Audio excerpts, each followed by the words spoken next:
Hello, hello, everyone. Welcome to Twitch here on a Tuesday evening or Wednesday morning, depending on what side of the world you happen to be on. Some of you are first timers here to the channel, so let me take a moment and introduce myself and welcome you. I'm Jason with Liquid Courage Entertainment. I've been based out of the Chicago area for about 17 years now. Some of you are not based out of the Chicago area, so all you need to know is that I have been doing live streaming trivia every day since March 15th, 9 streams a week. Just type that command in chat, bang Matt, and that will get you the forms you need to participate in our game today. In fact, I'm going to unlock that first round form before I forget. So as you open that up, you may need to refresh it. But we'll explain how this all works in the due course of time. We're going to kick off our first round probably in about 10 minutes. But first, there's somebody I'd like you to meet. And in some cases, somebody you already know and would like to see on my silly stream. So without further ado, let's get him in here. Ladies and gentlemen, please join me in welcoming the original puzzle guy. It is Matt Jones. Matt, how you doing tonight? Hey, I'm doing all right. Hey. Excellent. We are reading you loud and clear. That's fantastic. This is one of about 300 things that could possibly go wrong with today's stream. Because I have to be honest with you, Matt, no more moving parts have ever been involved in a trivia game that I've done than the moving parts that are involved in this game. Mm-hmm. Now, Matt, are you able to see Twitch chat from where you're sitting in beautiful downtown location redacted? Beautiful downtown location redacted. Yeah, I am able to see it. It's on a little bit of a lag on my side, but yeah, I am. To happen. You've got some well-wishers there, wishing you presumably well. Hey, whoa, okay, all right, I see it now. There you go. I thought we had turned the spotlight on you. Maybe not. Let me turn that on. There you go. Now you're spotlit. It is our spotlight stream. And as I get rid of everything else, it burns. It is time to get into the details of Matt's pub style quiz. Yes. Matt, you like that? Right. You like that background I have set up? That is my new wallpaper for tonight. Oh, very cool. Because we're going to open no fewer than 16 slideshows to get through this game. So to avoid any downtime in people seeing my Deadpool background for no particular reason, I changed it for you, my friend. Excellent. Awesome. So, this is, of course, Liquid Courage. I do have one very important question to ask you before we get things underway. What you drinking tonight, Matt? Well, I'm glad you asked because I've actually saved this up for a little bit. This is a Bauman's Loganberry cider. Loganberry, huh? Yeah, I got this about a month ago or something like that. It's been in my fridge for a while, saving it for a special occasion. I figured I'm just going to go ahead and drink it right now. So, I like how you asked me about a week ago, hey, do you like cider? And of course I do. And it really doesn't matter because you're drinking the cider, not me. Yes, that's right. That's right. But I was hoping there'd be a random Amazon shipment or something and we were going to have a lot more fun. But instead, I will drink the sacrificial wine of my people, and that is the Topper's rum. So cheers to you and cheers to everybody in chat, Matt. Thank you so much for being part of this today. It's going to be just a second because I need two hands to open fair this. Enough, fair enough. Problem. Yeah, prehensile tail and all. So just a second. Let me catch up on chat here real quick while you handle your biz. Hello to the many people I know here in chat. If I don't talk to you directly, it's only because there's a whole bunch of people getting set up here in chat right now. But at a quick glance, we have Fire Bubble. I see a Seraphim Strike here in chat and a bunch of names I don't recognize. Resection 8, Listwitz, Bone Orchard, Sarah Lindsay. Welcome back, my dear. There's an octopus in my chat. Matt, what do I do about that? Count the legs. Okay. The question is it 8 or 16? Because I believe there are 2 gentlemen octopodes that could potentially be in here. Yeah. Yeah, probably. So, TJ and McKinney, the Sizemore gents. Good to have one, if not both of you, in our game today. Okay. Yeah, and I'm recognizing a lot of names that are in here. So we got Jerome Verrett is in here. Hey, Jerome. We've got Tanis. Lemur Tanis, a lot of NPL people. Jangler that is stands in to reason, here. Yeah. Some names that I don't recognize here because I haven't memorized every single Twitch handle known to the known universe. Oh, I'm still working on that myself. No worries. Oh, Sir Crimson Fox. Hey. I was just playing the Microsoft Puzzle Safari game that he helped. Oh, Put no kidding. Yeah, together. you mentioned that. What was it, last weekend? You were working your way through That that? was this weekend. Oh, This was last this weekend, previous weekend? Okay. Saturday. Yeah. Ah. A lot of other people that I recognize too. File error. No, wait, no, we don't have any file errors here. So Username not found. not fun. 404 error. Who's that? Right? Yeah. Oh, thank you so much for the resub, by the way, Xena. Good to have you in. That is our dear friend Katie, and whenever she does something cool, we do something like that. Because I have a chatbot in here, and nobody told me I couldn't program it any damn way I wanted. So I know there are two groups of people here in this game right now, Matt. There are people who know exactly who you are, and people who know exactly who I am. And the intersection of that Venn diagram, not as big as one would think. So would you like to take a moment and explain yourself, man? Explain myself. Well, that's a tall order right there. But I've been writing puzzles for a long time, and I decided that I wanted to kind of throw a pub style quiz together. Hence the title, Pub Style Quiz. It's like a pub quiz. It's got some elements that might not exactly be something that you've seen before in pub style quizzes, but it's definitely the tried and true original format. So. What else do you want to know? Just about you. Likes, dislikes. Are you a water sign? Basic stuff. Yeah, well, I am a water sign. Are you really? I was kidding about that. Yeah, I'm a Pisces. So it's really easy for me to remember. I'm an Aquarius, and it's right in the name of the description. So. Yeah, Rius. Yep. So yeah, what do I like here? I like music. I like watching a lot of game shows and comedy and things like that. So I watch a lot of like British panel shows and all sorts of different cool stuff. Yeah, I'm finding as we're building our international audience here on Twitch, I really need to get involved in British quiz shows because they have the best premises. I'm being told I have to put on a hat, Matt. This is no new information for you, but people in my chat here on Twitch can yell at me to change my hat. Here is hat number 1. It is Deadpool riding a unicorn because I have the best kind of problems. That is a good hat.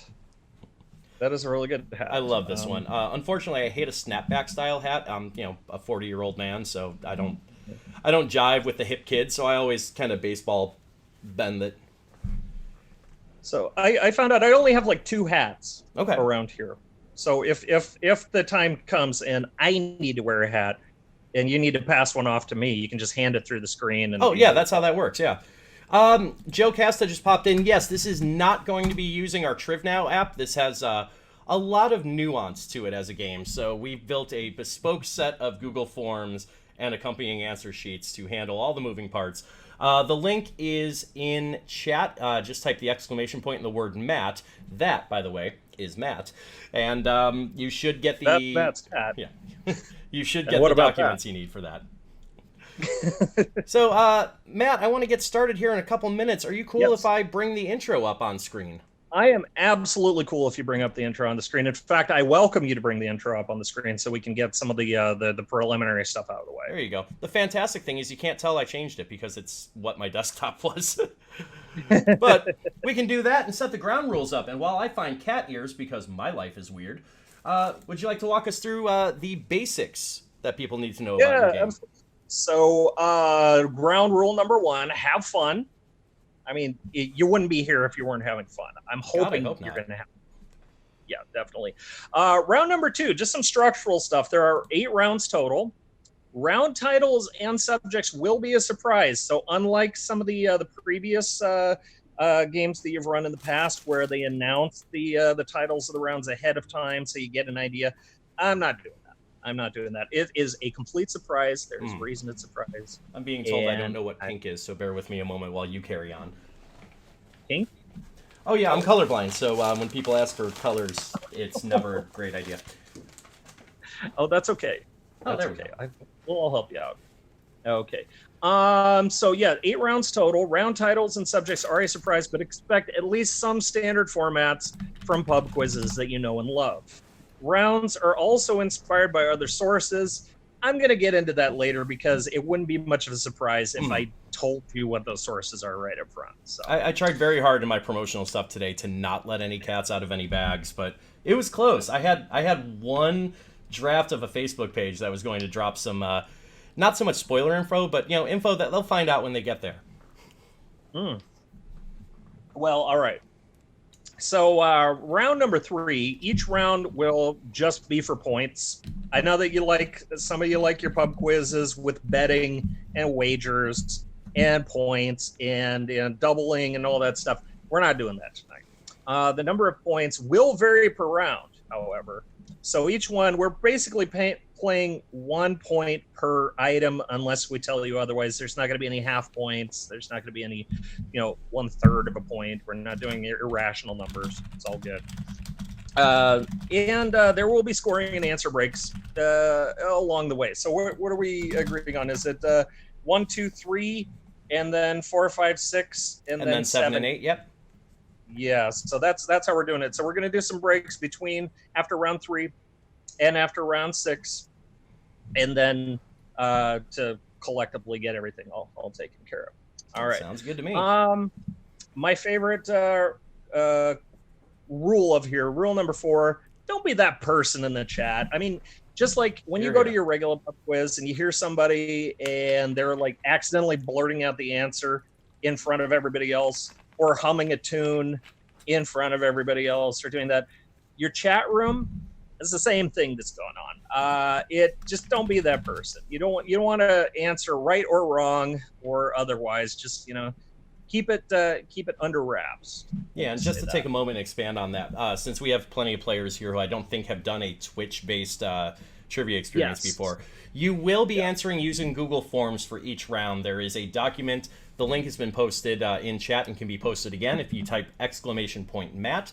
Just open that document up and you will see links to the 8 specific Google Forms that you will need, 1 per each round. Details are available in the forms as well, and we'll of course go over any finer points here on stream as they come. So just to make it overtly clear, no answers in chat. We do have a team of mods who will be policing and making sure that accidental or otherwise spoilers do get eliminated before anybody runs the risk of seeing them. I think I know somebody who was saying answers with a big exclamation point. I'm guessing I know who that is. So, and by the way, Watsy Matt, welcome. I think it's Matt Tabak. I'm guessing. That stands to reason, yeah. Yeah, Chaserizer, I think I know who you are, but I have guesses. This is all like a big mystery to me. Chaz is one of my new friends on social media. Oh, Chazerizer. Okay. Yep. It's kind of like a jazzerciser, but not quite. I could see a mashup working there. Okay. All right. Yeah, that totally works. We got to get back to the rules. Let's get to the action at hand here. I completely forgot where I was right now. Number 5. Need to tame frizzy hair and you don't have conditioner? Try club soda. Because club soda, is there anything that it can't do? I mean, really. Get me drunk in and of itself. You need time and a little bit of alcohol in it. That's all. Fair enough. Thank you, by the way, Katie, for the 1,000 bits. Cam asking if this is a team game or solos. Yes. Yes, you can. Oh, that's another thing too. We're looking at limits of 6 players per team, but we welcome solo players too. Even though there wasn't explicitly stated on there, you can play as a 1-person team. That's a team. Yeah, no, I hard subscribe to the belief that one person does a team make. In fact, I played in a UK game earlier this afternoon as a team of 1. I got walloped by a team of 6, but you can do it. Yes. Oh, hi, Laura Brarian. Oh, that is so cool to see you here. I heard that you're bringing a whole passel of puzzle people along. Ooh, very nice. I'm glad to see you here too, Laura. You do great work with the Inkling. I think you do the Inkling, right? Right? Oh, okay. Yeah. Or no, not the Inkling, the Incubator. I'm sorry. Oh, okay. Inkling I can't. is a different thing. Yeah. Incubator is the puzzle syndicate. Gotcha. I was going to say I'm definitely familiar with one of those conceptually and should get involved and learn the other one conceptually. Thank you, Carmela, for pointing it out. Craig Solves Puzzles is playing as a team of one. Yay! Awesome. Is it Craig? I'm trying to think if that's Craig. Which Craig? I know a couple of Craigs that solve puzzles. Hey, Jason, you got a bit. Could be. Oh, thank you, Brian, for the 10 bits. Yeah. And last but certainly not least, yes. I give credit to Katie for Inkling, and I apologize. I get them mixed up and everything, but you get my inks mixed up. happens to the best of us. Yeah. Oh, and number 6, have fun. Because if you forgot your rule on number 1, I'm going to remind you again to have fun. Yep, and just as a general aside, if you are not having fun, there are other things you could choose to do with your evening. We would hate to lose you, but if you're not having fun, if this isn't your speed, we get it. You won't break any of our hearts. But with that said, I think you all are going to have fun because this is one heck of a game you have put together, Matt, and I'm ready to get into round 1 if you are. Oh, yeah. Yeah, okay, so we're starting with round 1. We're not going to do any preliminary stuff beforehand. We are just going straight into round 1. Everybody's got their score sheets ready, I hope. All right, so are we going to bring up round 1 here? Let me see. I still got a little bit of lag on my side. Okay. Sorry. Yeah, it is in fact up. Yeah. Round 1 is titled, of course, it's a freaking crossword. So I'm going to give you, on each of these, I'm going to give you a little bit of an inspiration where this is inspired. Of course, this is inspired by Jones and Crosswords, and I'll give you a little bit of background here. So I've been writing Jonesin since 2001. It is designed for alternative news weeklies and those free newspapers that you usually get in the middle of city centers that they're like really cool hip papers that show you where all the local concerts are. That sort It's of where thing. the hep cats get their news, right? Where all the cool kids get their news, Yeah. So I've been actually writing this since May 2001, faithfully. One puzzle a week, 52 weeks a year for the past 19 years. So I haven't like break from this. So the reason, and this is kind of the impetus of all the reason I wanted to kind of celebrate all this, is that there's going to be a milestone coming up. I am getting very close to puzzle number 1,000. Oh my goodness, that's unfathomably incredible. Yeah, and well, I was kind of surprised to see it too. Right now, I think this week is 998. So that's the one that's we're right on the cusp of it. Right on the cusp and everything. This is the puzzle that I set these as 3 digits when I first started out way back in 2001. So I'm kind of breaking the odometer with this one. So this puzzle is also set to run the weekend. I was going to be at Trivia Nationals this year, but since everything under the sun has been canceled, I'm just going to stay home and celebrate. Do a staycation during the time. So those 2 book covers, by the way, that are on the screen, those are compendiums of previous puzzles. They are both out of print. I think the latest one is about 11 years old. So if you find them anywhere, good luck. I have trouble finding them. I tried to find one of them on Amazon. I think I told you this the other day. And the going rate for a used book of crosswords, emphasis on used, $900. $900. And I like to say worth dollars, every penny, which I think are still worth something. So yeah, and this. Keep in mind, this is not $900 that I ever see. This is $900 for the bookseller. They cut the profit and everything. It's all a thing. Yeah. All right. So I think we can move on to the second slide here. Okay. Have moved on to it. I'm sure it'll take you a few moments since you have the delayed feed like everybody else does. Well, I've got the slideshow and I'm following along with the slides too. So that'll probably work great. So if you just want to kind of cue me, I can get it up on the screen above my head, and that way you don't have to wait for the visual feedback. Just assume that I'm on the same page as you. And you'll know very quickly when we're on different pages. Yeah, okay. So the idea behind this round is that I'm going to give you 8 questions. Each of these questions has a 5-letter answer that fits into the grid that you see right there, that 5x5 little square grid there. So there's 8 5-letter answers. You might want to get some pen and paper too. I'll tell you up front. This might be one of those that makes it easier if you have something to scribble some notes to kind of work I've typed out. as such in chat as well, just to cover the base. Yes. Okay. So our grid right here, what I've given you is basically 4 across and 4 down answers, with the exception of those mid section there. So I've given you 1 across and 1 down, 2 down, 3 down, and 4 down, or respectively. And these are all going to read in regular crossword order, left to right, across and down. I'm not doing any tricks here. This is just regular crossword stuff. And then I've given you also 5 across, 6 across, and 7 across. However, I have only given you the starting point of 1 across. So that's going to be your question number 1 on this, will be 1 across. For everything else, it's going to be up to you to determine where they go in the grid and how they go in the grid at which locations. So there's a little bit of trickery. You might be able to work it out, hopefully. And again, I'm going to give you 1 across to start things off. I'll also tell you if there's anything like if the answer is 2 words long, stuff like that. So it's standard crossword enumeration, ruling, things of that nature. Exactly. Now, once you have placed all 7 answers, you'll notice those 2 gray strips running down the middle.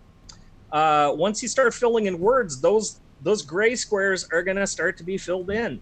If you fill in the blue square with a letter that makes a word across and down, you will get a 2-word phrase, 2 words, 5 letters each, a 2-word phrase that's going to be your bonus for 2 points.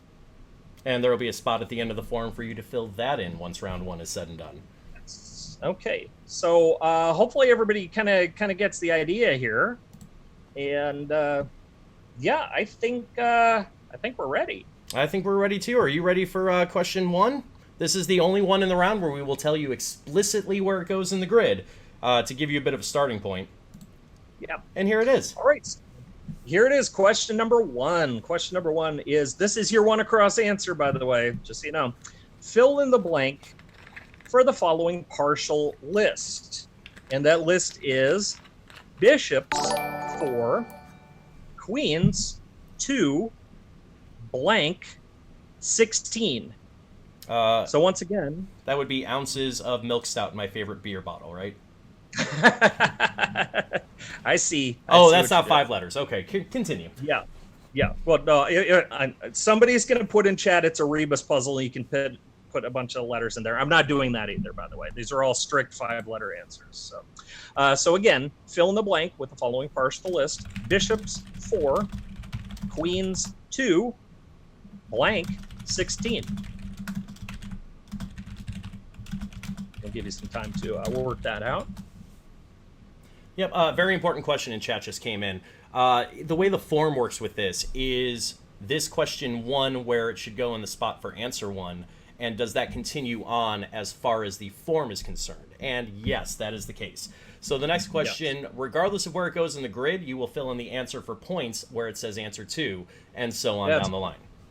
Yeah, you make a very good point. I'm glad you brought that up. So I wish I could take credit for it. Thank you, Zero Dot, for asking. I'm ready to move on to question 2. I feel like we can speed through these relatively moderately paced. So I think so. Now that you know what's going on, question number 2: what eye ailments, frequently seen in crosswords, sometimes clued as ocular afflictions, are caused by a bacterial infection of an oil gland in the eyelid, usually causing a red bump at the edge of the lid?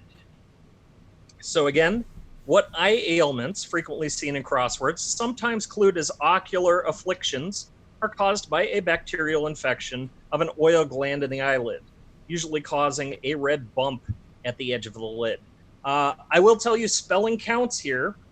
It is essential. So if you're wondering about that, this is a plural, and it is the plural that you would expect to see in crosswords. So that spelling specifically. In fact, I'll go so far as to clarify that because this is a crossword-themed round, due to the intrinsic nature of it. Spelling is going to account for all of these answers. Yes. Yeah. Not necessarily for every answer in the game, but for this round, because of the nature of it, it's kind of intrinsically spelling mandatory. Yes. So with that, we move on to question 3. All right, question number 3. Let's see here. What word, meaning in preparation or progress, completes both of the following quotes? Their first quote is, "Come, Watson, come," he cried. "The game is blank. Not a word. Into your clothes and come." And that's from The Return of Sherlock Holmes. And then your second quote is, "Strange things are blank at the Circle K." Bill and Ted's Excellent Adventure. So again, what word, meaning in preparation or progress, completes both of the following quotes? The first one, "Come, Watson, come," he cried. "The game is blank. Not a word. Into your clothes and come." Return of Sherlock Holmes. Yes, I hear you in the background. Yep.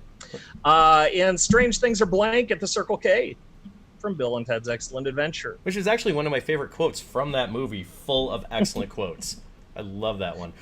For whatever reason, my version of the slideshow does have the grid partially obscuring the name Bill and Ted, so I went ahead and typed that in chat in case anybody needs it. Jill, so from here on out, we're trying to figure out where these words go in that puzzle. Correct. That is exactly how it works. The answer for this in your form will go in the spot for answer 3. It is not necessarily going to be the answer for 3 down. That is the puzzling part. As we move through and give you number 4. Okay. Number 4. What is the first half of the name of the cathedral that survived structural damage on April 15th, 2019, where the altar, 2 pipe organs, and 3 13th century rose windows suffered little to no damage? As a result of the incident, the cathedral did not host 2019 Christmas services. This is the first time this has happened since the late 1700s. Now, basically, we're looking for the 2-word name of the cathedral. We just need the first half, so the first word. Yeah. So what's the first half? 5-letter half.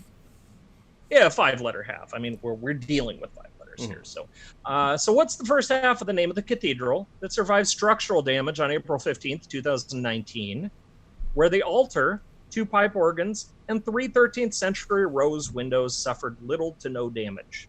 As a result of the incident, the cathedral did not host 2019 Christmas services, the first time this happened since the late 1700s.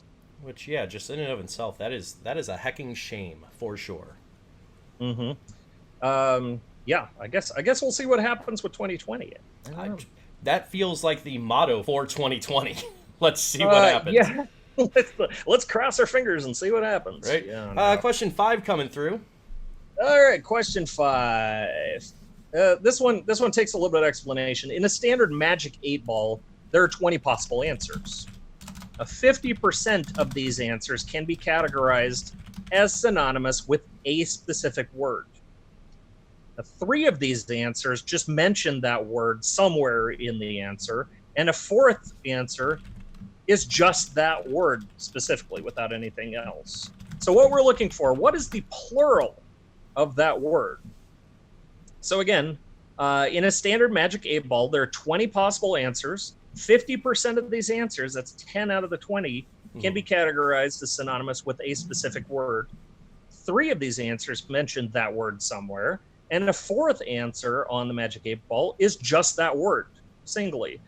We're looking for what is the plural of that word.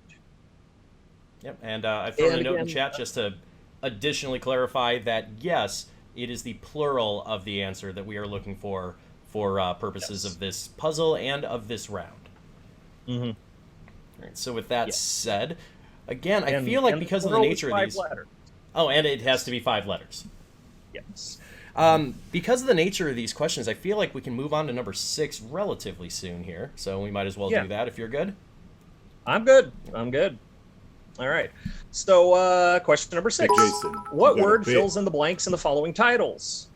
So we've got Hearts Blank. That's a CBS sitcom that ran from 1992 to 1995, starring John Ritter and Marky Post. Earth Blank, 2013 science fiction novel co-written by Orson Scott Card and Aaron Johnston. And then Set the World Blank.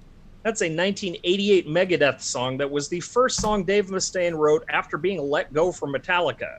Ooh, I didn't think So we talked again, about that, but yeah. not in So Blank what Company. word fills? What word fills in the blanks of the following titles? Hearts Blank, CBS sitcom from 92 to 95, starring John Ritter and Marky Post. Earth Blank, a 2013 science fiction novel co-written by Orson Scott Card and Aaron Johnston. And Set the World Blank, 1988 Megadeth song that was the first song Dave Mustaine wrote after being let go from Metallica. I imagine some of our players now are starting to have the pieces fall into place for the crossword half here. Now that they have, 4 to 6 answers at their disposal to try to fit in. Also, feel free to use that crossword to kind of back engineer if you happen to have a wrong answer on something. That's the beauty of a crossword. Back solving is always a thing, Yep, and we have set this whole game up so back solving is at least plausibly an option. Yep, I say we. This is 100% you. I'm just the button monkey here. He's like, what do you mean we? All right, I'm going to put number 7 up on screen, but very quickly, Murphy, we will do 3 scoring recaps total. 1 after round 3, again after round 6, and then at the very end of the game. In the interest of keeping the pacing going, since there is a lot of stuff going on in this game. Yeah, okay. We're number 7? Yep. Okay, number 7. This is your 2-word answer, by the way. We're not looking for 2 5-letter words. We're looking for a total of 2 words, totaling 5 letters total between the 2 words. So what rapper, entrepreneur, and record executive born Andre Romel Young is the CEO of Aftermath Entertainment and Beats Electronics and released his solo debut album, The Chronic, in 1992? So we're looking for a 5-letter name, 5-letter entry in here. What rapper, entrepreneur, and record executive born Andre Romel Young is the CEO of Aftermath Entertainment and Beats Electronics and released his solo debut album, The Chronic, in 1992? I love that album. No, sincerely, my college roommate played it a bunch the one semester I went to actual college. Nice. Can we get one more reread from you specifically on the title of the album? The title of the album? Yep. Just the title? Just the title. Yeah, okay. The Chronic. There you go. Somebody in chat just really enjoyed hearing you say that. And who am I, if not the person that leans into the bits as they come? Is it like the Lionel Hutz thing? It's like, there's The Chronic and The Chronic. Cam, I am a 4-time college dropout. So yes, and yes. Question 8 is up on screen. All right, okay. Question number 8. What type of flooded field used to grow semi-aquatic crops and the dominant form of growing a specific crop is mostly local to East Asia and South Asia? Now, it has been introduced to places like northern Italy, Spain, Brazil, Haiti, and the Sacramento Valley in California. So again, what type of flooded field used to grow semi-aquatic crops and the dominant form of growing a specific crop is mostly local to East Asia and South Asia? It's been introduced to places like northern Italy, Spain, Brazil, Haiti, and the Sacramento Valley in California.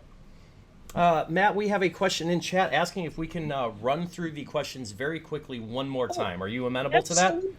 I am totally bendable to that. All right, yes. But in the interest of time, this is going to go at something resembling a breakneck pace. So this should be more for confirmation than for reading and discerning on the fly. We already have 8 teams' answers coming in, and 3 of them submitted before we even showed the 8th slide because, crossword. Wow. Nice. You guys are good. All right, so we'll move this back to... So are you asking me to read this at possibly the fastest pace that I can physically do? Yeah, just give it a nice moderate tempo read. We'll leave it up for a couple seconds, move on to the next one. Sure. Okay, we're going back to number 1? Yep. All right. Okay, this is your last chance here. Number 1. This is your 1 across answer. Fill in the blank for the following partial list. Bishops, 4. Queens, 2. Blank, 16. Yeah, leave that up for about 3 seconds, and then number 2. Number 2. What eye ailments, frequently seen in crosswords, sometimes clued as ocular afflictions, are caused by a bacterial infection of an oil gland in the eyelid, usually causing a red bump at the edge of the lid. And And most of these, I counts on think, that. are for confirmation than anything else. Grando asking, do we put the words associated with the numbers in the grid or the actual questions asked? So for the form, put them in order of presentation. So this is number 2 on the form. It is not necessarily 2 down in the grid. That's right. That is something I remember when you showed me this round that I had some confusion with, and you had to explain in detail that number 2 is not necessarily 2 down. Speaking of, That's number right. 3. And yes, the grid Number is only 3. relevant for the bonus, and of course, if you can back solve. That's right. Okay. Number 3. What word, meaning in preparation or progress, completes both of the following quotes? So we got, "Come, Watson, come," he cried. "The game is blank. Not a word. Into your clothes and come." That's a Return of Sherlock Holmes. Yes. I can't help it, my friend. I know. "Strange things are blank at the Circle K. Bill and Ted's Excellent Adventure." All right, so that was number 3. Number 4 for verification. Number 4, what's the first half of the name of the cathedral that survived structural damage on April 15th, 2019, where the altar, 2 pipe organs, and 3 13th century rose windows suffered little to no damage? As a result of the incident, the cathedral did not host 2019 Christmas services, the first time this happened since the late 1700s. Number 5 coming through.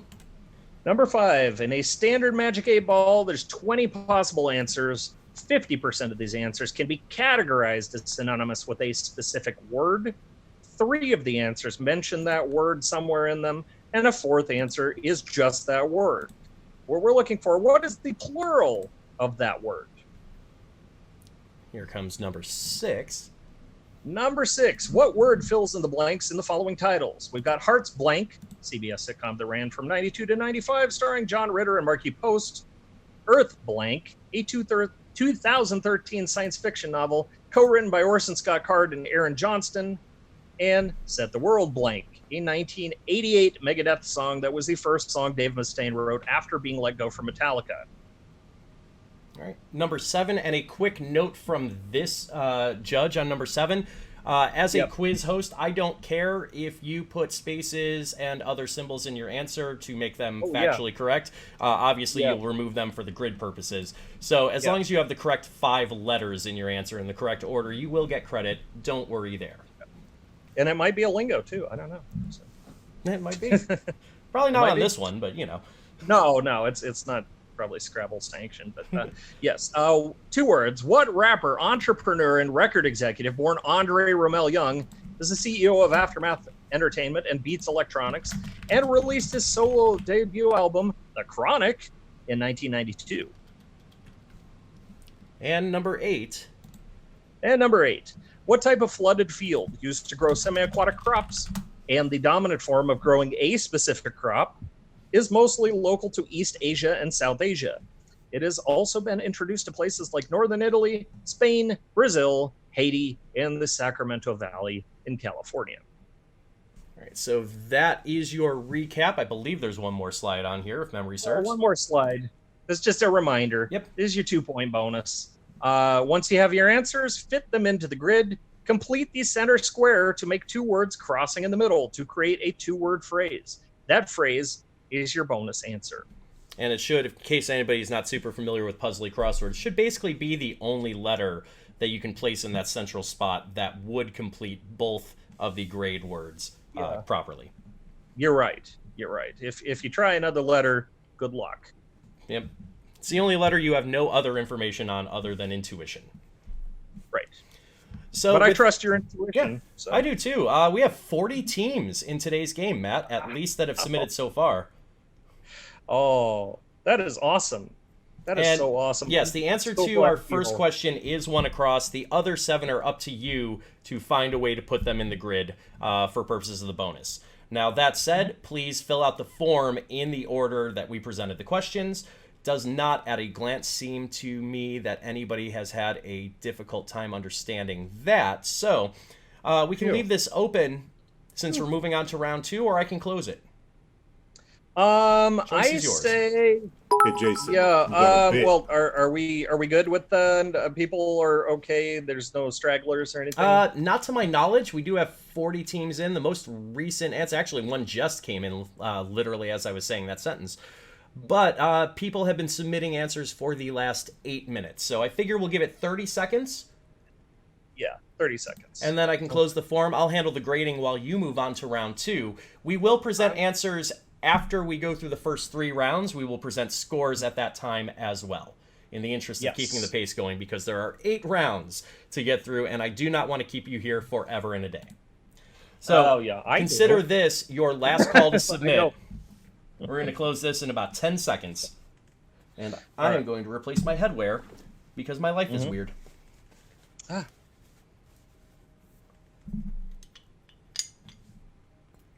It's always a good change of haberdashery.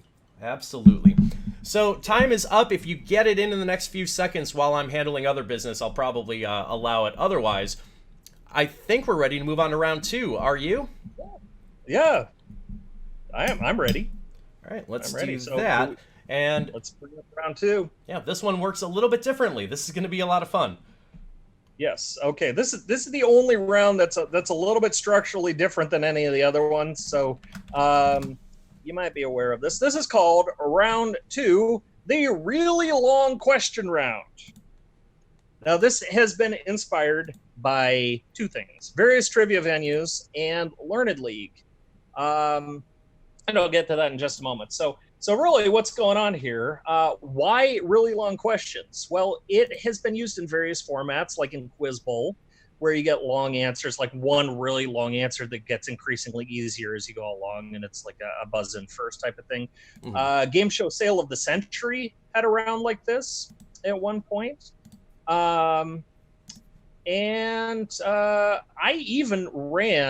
I used to run this thing called February Facebook Trivia, where I would do like a set of questions every day for all days in February. And I revived it this year, but I did a really long question format, one insanely long question in 5 parts, each part getting easier. Now, our round today is a bit of a nod to that.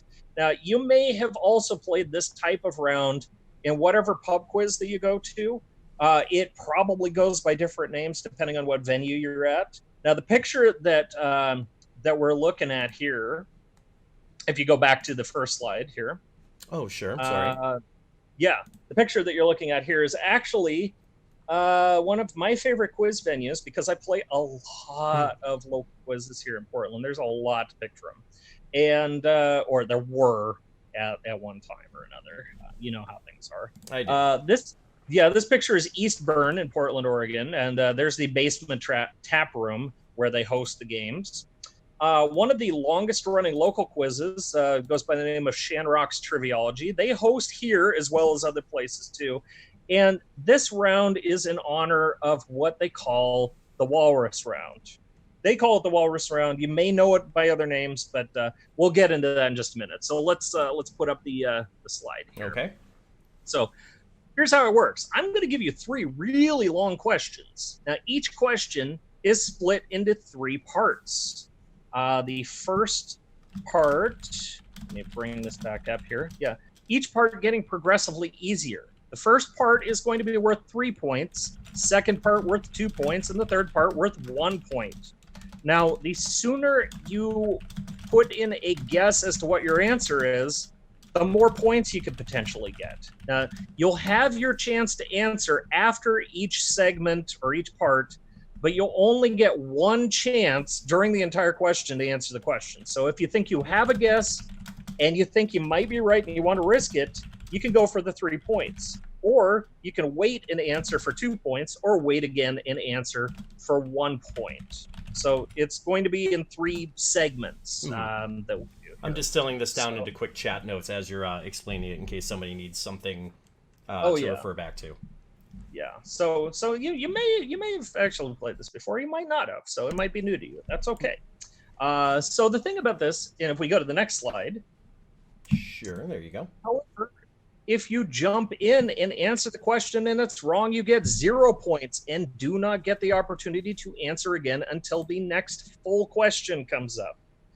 So that means no multiple attempts at trying to answer your question. You basically get one shot at it. Yeah, makes sense to me. I've seen plenty of variants on this format that all have kind of the same crux. I've done questions like this myself before as a 10-question kind of countdown style round. So lock in once. You will earn the number of points equal to the value of the clue that is up on screen at the time your submission comes in. Google Forms and Sheets do give me those timestamps so we can go back and verify anything. Okay. So yeah, I'm ready with this if you are. Almost ready. So to challenge myself to write trivia about subjects I'm not that great with in real life, I looked at my current stats at Learned League, which is, for those of you not in Learned League, I hope you do get in there someday. But it's an online trivia league by invitation. They keep stats of all different categories, and I selected pretty much my 3 weakest subjects, which are sports, American history, and business and economics. So not only that, but if you ever play me at Learned League, I'm pretty much giving you my worst 3 categories here. So yeah, my gift to you. So yes. All right. So I think, are we ready to begin? We are ready. Okay. So all right, ready? Mm-hmm. Let's begin. We are going to start with, as it comes up on my screen here, this is question number 1. So they can see the end of the text. Yes, this is question number 1 in the category of sports. This is going to be your 3-point segment. So we are looking for a mystery athlete. Our mystery athlete was born November 21st, 1969 in Donora, Pennsylvania, which according to a Reddit collection of unusual sports stats, makes him supposedly the second best player in his sport, born in that city on a November 21st. When interviewed by David Letterman in September 1990, right after Carrie Fisher, about his high school years, and scouts are coming to your house when you were like even younger, right? And he answered yes when he was around when he was 14. Did they talk to you? Well, they would stick with my mother and talk to her. You know how moms are. They always want to be at every game. Later asked what he does in the off season. Me, I watch aerobics. So fast forward, and this athlete now has his own pilot's license and owns a single-engine aircraft. In 2008, he released a set of charity wines from his namesake foundation, which supports children's hospitals. And so as we were setting up this round, Matt and I discussed that in the interest of fairness, we would put a 90-second timer up for submissions at this point. Once the timer on screen hits 0, we will move on. Any guesses that come in after that point, and bear in mind that your chat might be delayed by a couple seconds because of Twitch latency, will be counted as the lower point value. So if you are going to take a stab on it, on this clue and this clue alone, and you're not obligated to, you have 1 minute to do so. Continue, Matt. I'm so sorry. Oh, yeah. I was also going to say, I'm not reading these again a second time. No, they're going to be up on the screen for a good 2 minutes or so, and you are giving them a full read. So I think it's fair game. I will say that guesses are coming in at the 3-point level. Oh, wow. Yeah, good luck to all of you. Oh, this is so good. This is the exact cider that they had on tap at one of the places I used to go to. They did the same Loganberry one, and I would always order it when I was in. Oh, very nice. So I haven't had this since like March, actually. So. Okay. If you take a pass, then just don't submit anything. Yeah. So it's either wager a guess, hope it's right, or don't. Wait until the next one. Yeah. And you'll get an additional clue for 2 points. And time is up, so anything that comes in after this point will not count for 3 points. Yeah. As we show you the 2-point clue. The 2-point clue. We're cluing the same athlete here.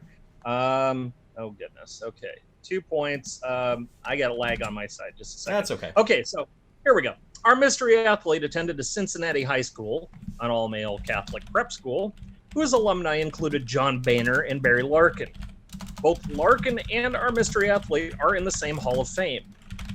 Speaking of, he set his Hall of Fame's voting percentage record of 99.32% in January 2016, receiving 437 out of 440 votes, beating Tom Seaver's previous record of 98.84%. Upon this announcement, the Space Needle flew a flag bearing the number 24. According to the back of a fairly valuable rookie collectible card from 1993, they gave high praise. Destined to be one of the best to ever play the game, Athlete is still underappreciated by many fans outside of Home Team City. Though other cards are more valuable, some say it was tougher to get autographs from him after 1993. So how to tell a real autograph from a fake? Look for the distinct double letter in his last name. That timer is going back up on screen. Anything that comes in the next 90 seconds will be worth 2 points if you're correct. And if it is incorrect, it will be worth 0. So remember, there is one clue after this. If you're still not sure, you're welcome to gamble and take a stab at 2 points. If you'd rather hear the third and final clue, just do not submit a guess, and you will have one more chance to do so in just over a minute. Yes. Well, I'm seeing some other people in the chat too. Hi, Endgame. Glad you can make it here. Doing great with that. Hi, Listwitz. I see you there too. Oh yeah, Listwitz is in here. Let's give him a shout out.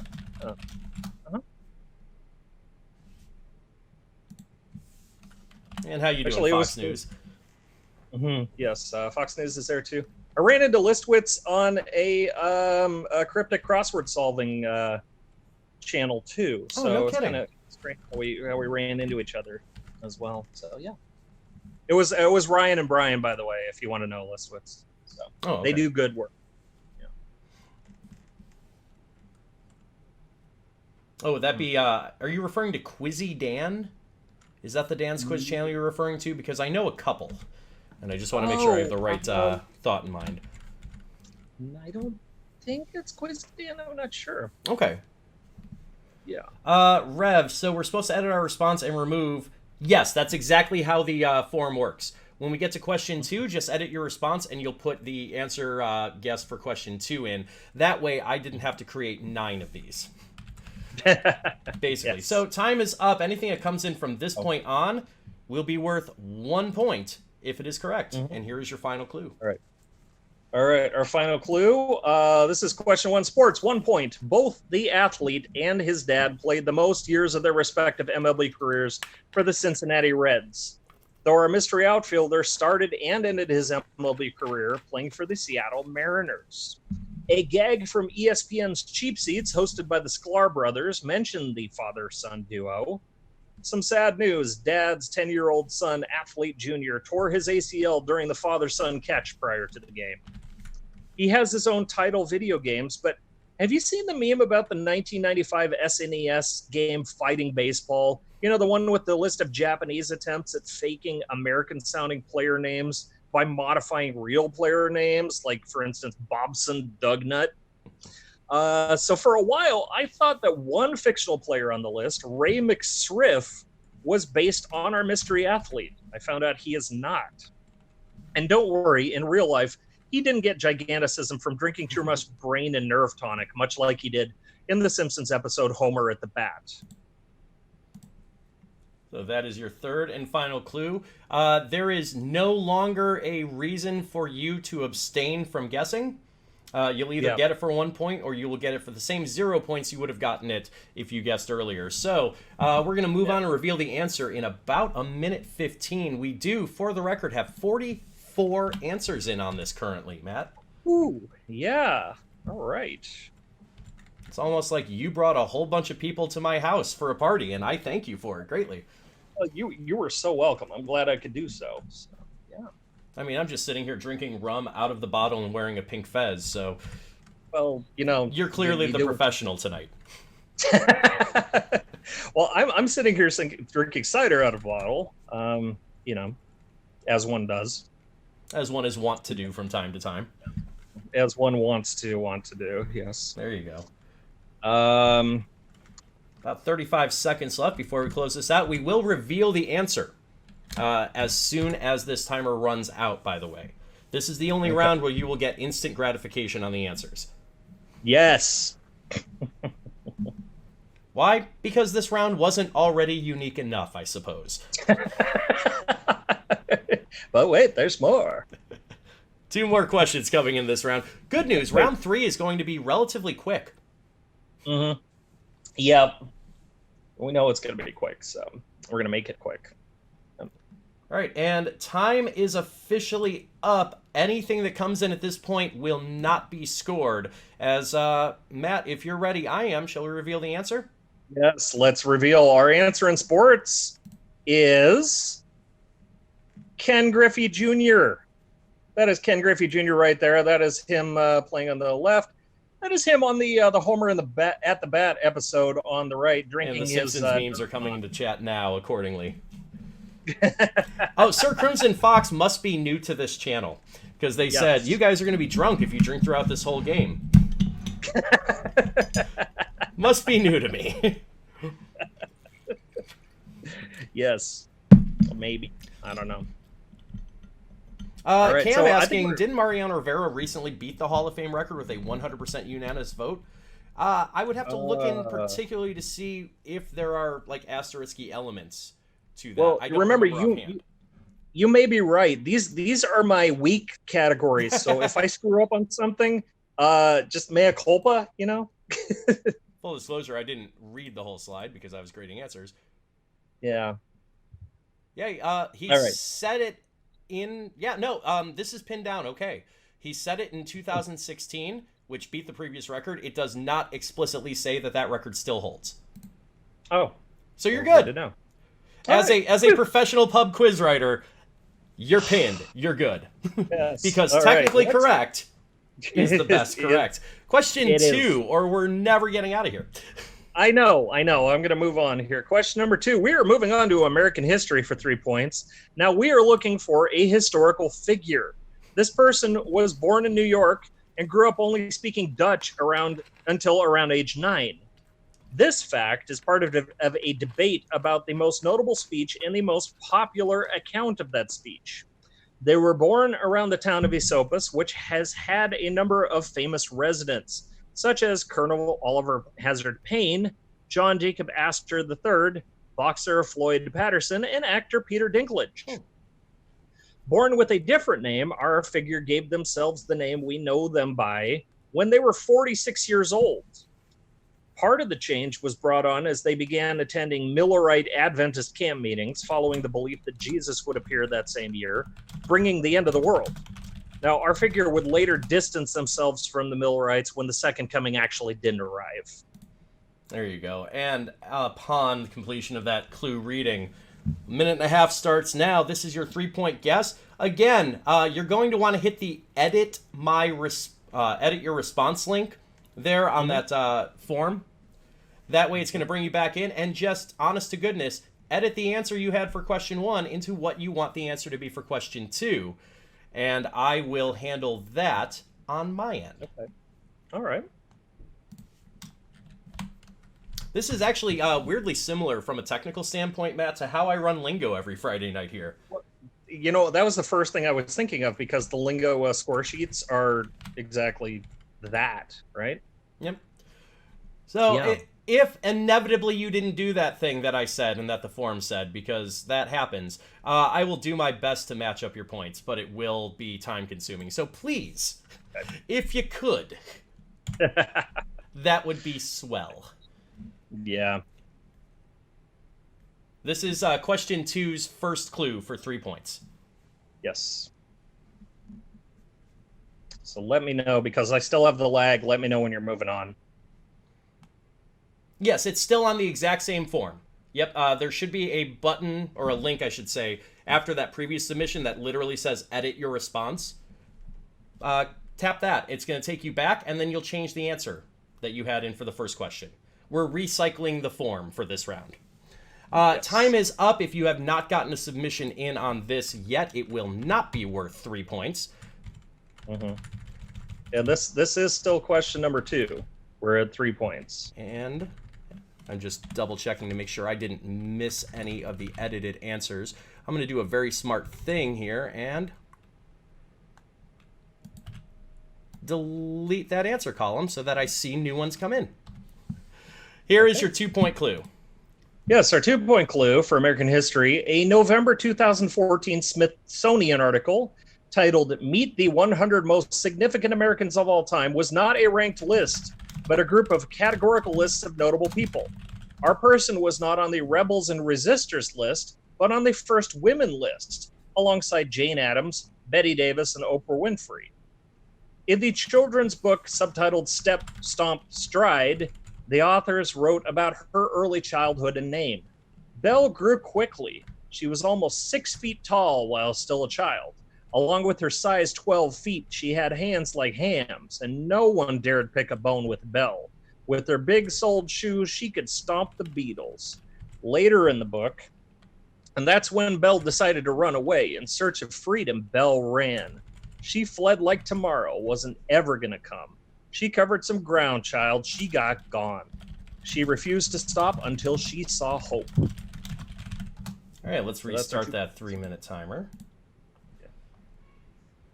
And for those of you who didn't do the thing, don't worry about it. It's my cross to bear, as it were.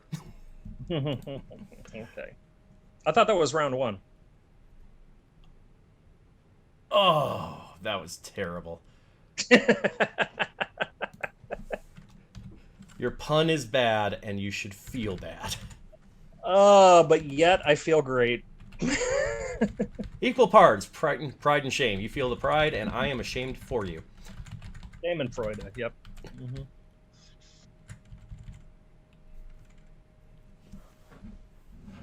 Sir Crimson Fox seems to be enjoying the experience tonight. I am glad to hear that. 45 seconds or so before we move on to your 1-point clue.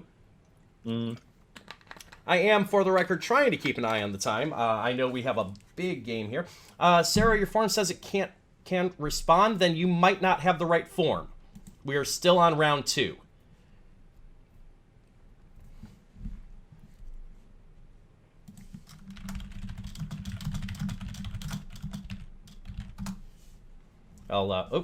Apparently that didn't work the way I wanted to in chat. There you go.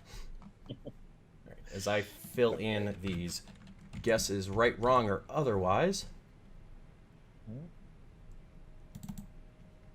There we go. Now I can clearly see what has and hasn't been submitted. That was the part I was missing. All right, time officially up. Anything that comes in at this point will not be worth 2 points. Might be worth 0. We'll find out. And I will show that final clue as soon as I confirm that I have given everyone who deserves 2 points 2 points. Should take me just a second longer. Thank you for your continued patience. Yes. Your call is important to us. Please hold. Right? Mm-hmm.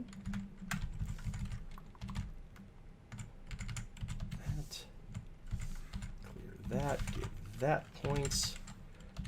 Clear that. And that's what I expected to see. 3 more coming in. And your 1-point clue is up on screen now. 1-point clue. Yay! All right, 1 point. There was supposed to be a redesign of the $10 bill announced in 2018, and that final designs would be unveiled in 2020, but that got pushed back early on, even though a group of 36 prominent women wrote a letter to the Treasury objecting to plans to scrap the idea. Though she gave other speeches, her most famous speech is best known with the title, Ain't I a Woman? But this was taken from a republished 1863 version by feminist and abolitionist Frances Dana Barker Gage, based on the repeated line she supposedly said. The original was published in multiple newspapers in 1851 and did not include this line at all. In fact, there are arguments that there's no single undisputed official version of the speech. Gage's version can't be considered pure representation since Gage portrayed her with a Southern dialect, though she grew up in New York. Nevertheless, feminist author Bell Hooks chose it to title her 1981 book subtitled Black Women and Feminism. All right, and with that read, your 90-second timer kicks off one more time as I feverishly try to catch up on just so many things that happened. The best laid plans of mice and men on this form, Matt, I will have you know. But yeah. I am feverishly trying to keep up with it. And so far, not a real issue. Well, you're doing great. You are doing very well.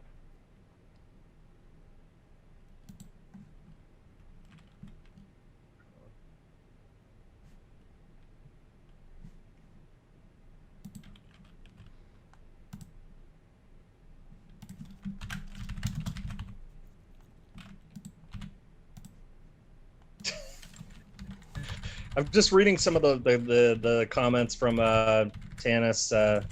I am a trap setting bastard. How did you know? You are. I'm seeing a couple very popular wrong answers start to emerge here.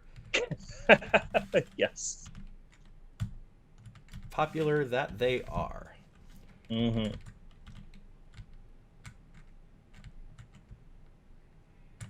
Oh. By the way, if you're here in the Pacific Northwest, and I know like a couple of you are playing from there, it is hot right now. I don't know what is going on, but maybe it's happening elsewhere too. But we're just now starting to get the heat wave, and it's just I don't know what's going on, but maybe summer.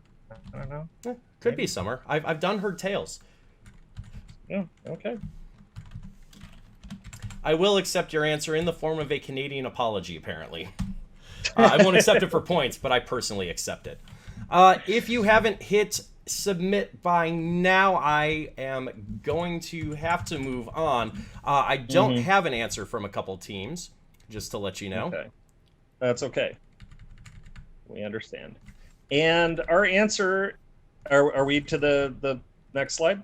We are. Forgive me. I've got. We are now. I'm so sorry for that. Okay. But oh, okay. Well, our answer in American history is Sojourner Truth. Sojourner Truth. So that picture right there, actually, I think it is from Battle Creek, Michigan. The statue stands about 12 feet tall. And it's just really cool. agreed, wholeheartedly. Let's see if I can clear out some duplicate data here while we get ready for our third and final question in the round. And I think we are. So here it is. Yes. Third and final question. We are moving on to Econ. Yay, Econ. For 3 points, we're looking for a financial entity here. Between 1998 and 2000, the USPS released a Celebrate the Century series of stamps, 1 decade at a time. And since our entity was formed 2 days after what's widely considered the first crossword puzzle in the US, the entity got its own commemorative stamp, alongside, for that decade, the crossword, Jim Thorpe, and construction toys, quote-unquote construction toys. A recurring metaphor created by a former head of the entity involves a punch bowl in a party, an idea rehashed by numerous economists. One critical view of the entity came from the 2013 book Memenomics, the Next Generation Economic System, making use of the metaphor. The job of entity is to know when to remove the punch bowl at the party. Under head of entity's leadership, its motto became, let's all get drunk and see what happens. It is now the morning after, and the world would be dealing with head of entity's hangover for the next several decades. All right, here is your rehashed timer. Yay. Thank you for the subscription, by the way, Chaz. Seraphin, thank you for the gift sub to our friend Chaz, I should say, as I go through and make sure I don't have any reduplicated team names. Bottom of question is blocked off. I'm going to hide us for a moment, if that's okay, so that they can read in that lower left-hand corner. So go away for a minute, Matt. Okay, bye. Oh, they can still hear you. I just had to hide your screen. And also, I have to duck down because if I go up, they won't be able to read it. Oh, no, it's okay. I feel like it's another one of those best laid plans situations. Yes.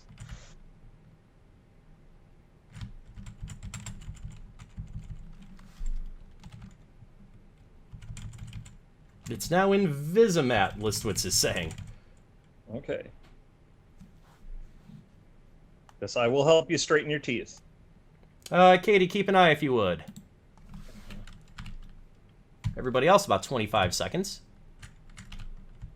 Yeah.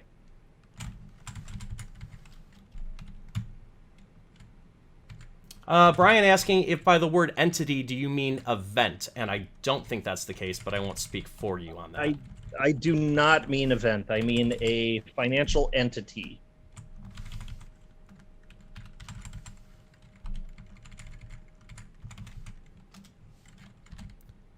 Okay, time is up. If you haven't submitted by now, it is not going to be worth 3 points. And because there's a couple seconds of Twitch delay, I'm just going to put the finishing touches on those answers that came in before we revealed the next information and make sure that teams that have multiple entries are marked accordingly. So while I'm doing that, I think we're good. Okay. To show you clue number 2. Clue number 2. And I'm going to put you back on screen. Yay, thank you. All right. There we go. Clue number 2. Question number 3, 2 points. Among the names mentioned in key laws affecting our entity, Jim Leach, Chris Dodd, Carter Glass, Henry B. Stiegel, Thomas J. Bliley Jr., Phil Graham, and Barney Frank. But there's one notable name that we lost in June 2020, and that's Madeline McWhinney Dale, who worked over 30 years with the entity and in 1960 became the first female officer at one of the entity's locations. Later, in 1974, she became president of the First Women's Bank, the first full-service commercial bank in the U.S. that was majority owned and operated by women. There are a number of districts covered by our entity. The westernmost one is based in San Francisco, which represents 9 states and 3 U.S. territories.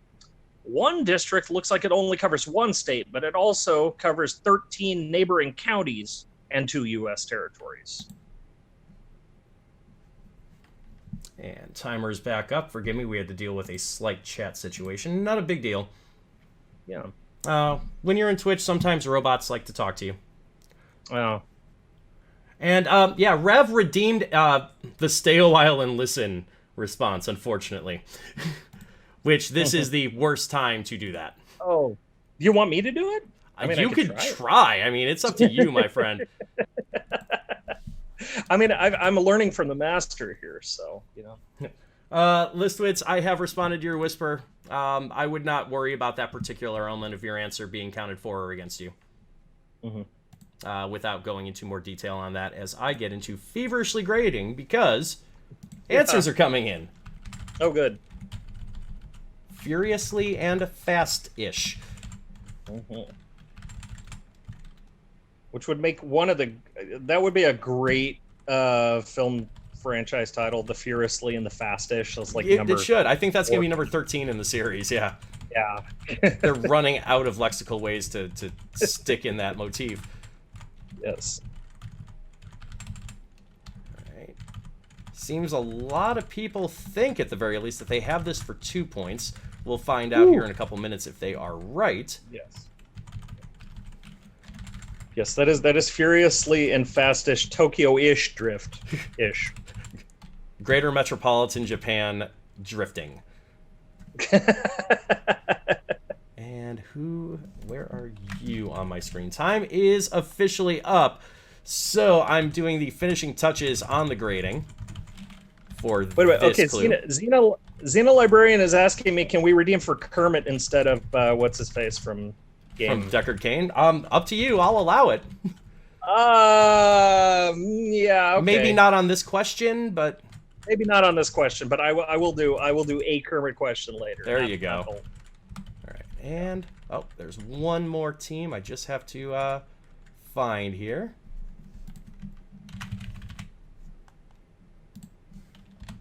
And where were you? There you are. And your points have been tabulated. We are good for that final clue coming at you right now. All right.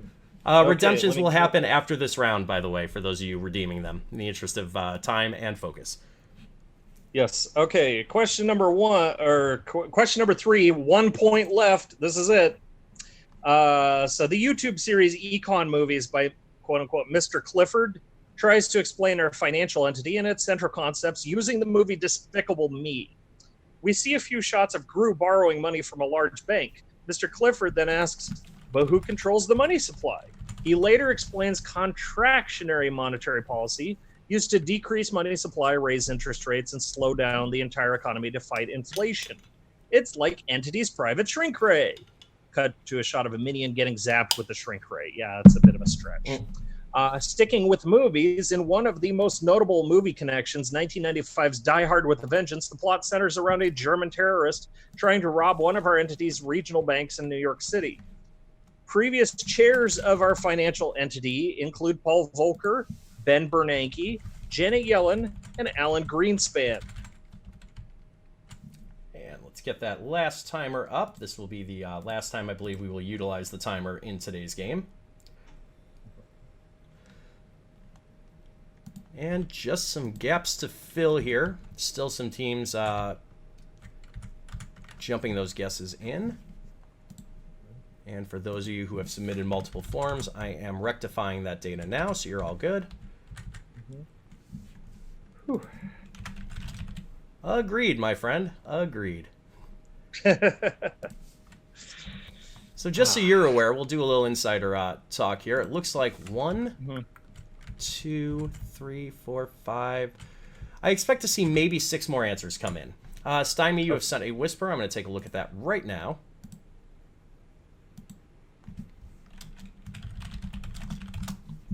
And yeah, to give public information, because this has come up on at least one whisper, we will accept a couple variant forms of the correct answer as long as it's very clear we know exactly what entity you are referring to. Yeah. As long as you have the correct entity identified in your answer, we will take it. Yep.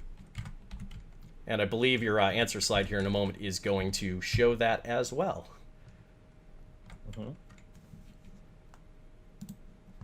But with that said, last few seconds, we're moving on in moments, frankly. Yeah. And time is officially up. If you have not submitted anything, there are no points coming from this question. In fact, I am officially assigning those zeros now because the spreadsheet likes when data is there, even if that data is not strictly speaking information. Yes. So okay. As I clear those, let's go ahead and reveal that answer in economics. And our answer in economics is the Federal Reserve System, or the Fed, as they like to call it. We accepted Federal Reserve System, the Fed, pretty much anything that had FED in it and didn't go on to talk about a tennis player from Sweden. You were fine. Yeah. It's not Federico Fellini, though. It's not. No, it is not. And with that said, we're good to move on to round 3, I believe. Yeah. Did you submit, Cam? I don't know what team name you would have used, so I can't tell you. I am looking at 44 different responses at the moment. Yeah. And Chaz, yeah. As we move on to round 3, I will. All right.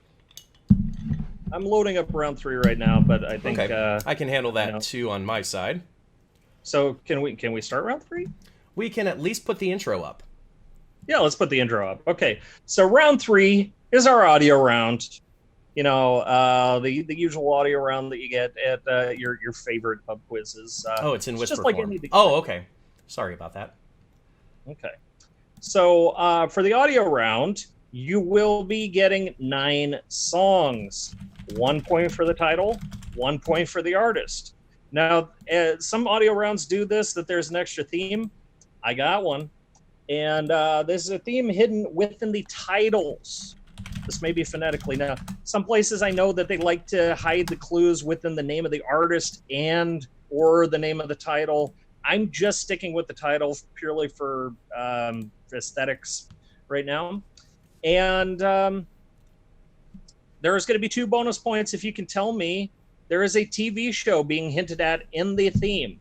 Now remember, there's going to be elements of the titles, parts of the titles. It may be phonetic, it may be the actual word itself, but it hints at the overall theme of the TV show. And you get 2 points if you can tell me what TV show we're hinting. Now, Matt had some concerns about this round being on Twitch, and I don't disagree with them. So we're approaching this in kind of an interesting way. I am going to present the audio round on stream in its entirety, while I take that 5-minute post-round 3 break so that we can speed up the process on the back end. And if you guys need it on your end, there is a URL in the form where you can download the MP3 containing all 9 songs locally. For those of you who are playing this in video on demand, that link is liquidcourage.com/round3. .mp3. Yes, Craig, it is the dreaded music round, so. And I'm going to throw that here in chat. So that anybody who happens to be playing this on VOD, and you're welcome to, has that as well. But until then, I'm going to go away for the next 5 minutes. This file, I believe, is almost 4 minutes long. And then we can have an ad hoc AMA as we put up a timer for submissions. Sound good? Yeah, that works. All right. This is all you, my friend, and your audio will probably drown him out, but I don't actually know if you'll hear it on Zoom. I am starting the audio right now. Welcome. Ready. One, as in one word.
You win.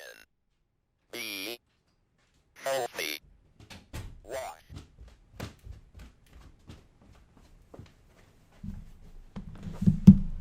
All right, and that was your play of the music. I'm going to get myself back on screen here. For the record, that was the fastest I ever put my son to bed. Because we knew I had about 3.5 minutes of audio to work with. Up to you, Matt, if you want me to play this audio one more time, or they do have the link for it, so I'll leave that up to your discretion. Yeah, I think maybe the link. I mean, unless that there's like overwhelming response in the chat that they want to hear it one more time in person, because I know you all love music. But you know, we'll see.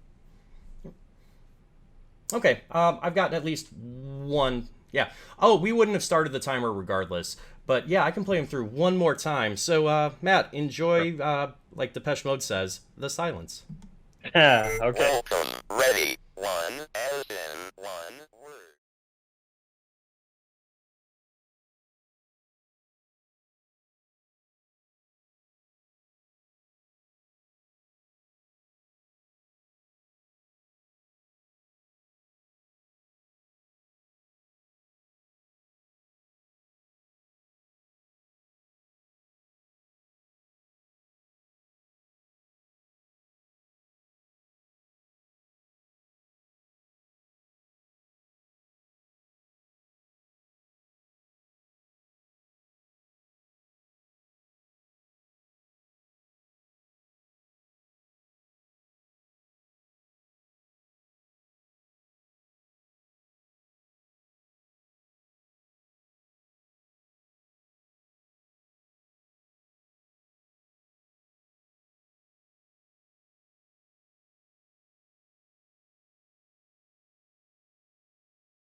Good start to the game for sure. Number 2 is Up at Your Leisure. Number 2, the eye ailments seen as ocular afflictions are called styes. Styes, and remember, S-T-Y-E is the singular, S-T-Y-E-S is the plural of styes. Yep. Number 3 is Up and Ready for you.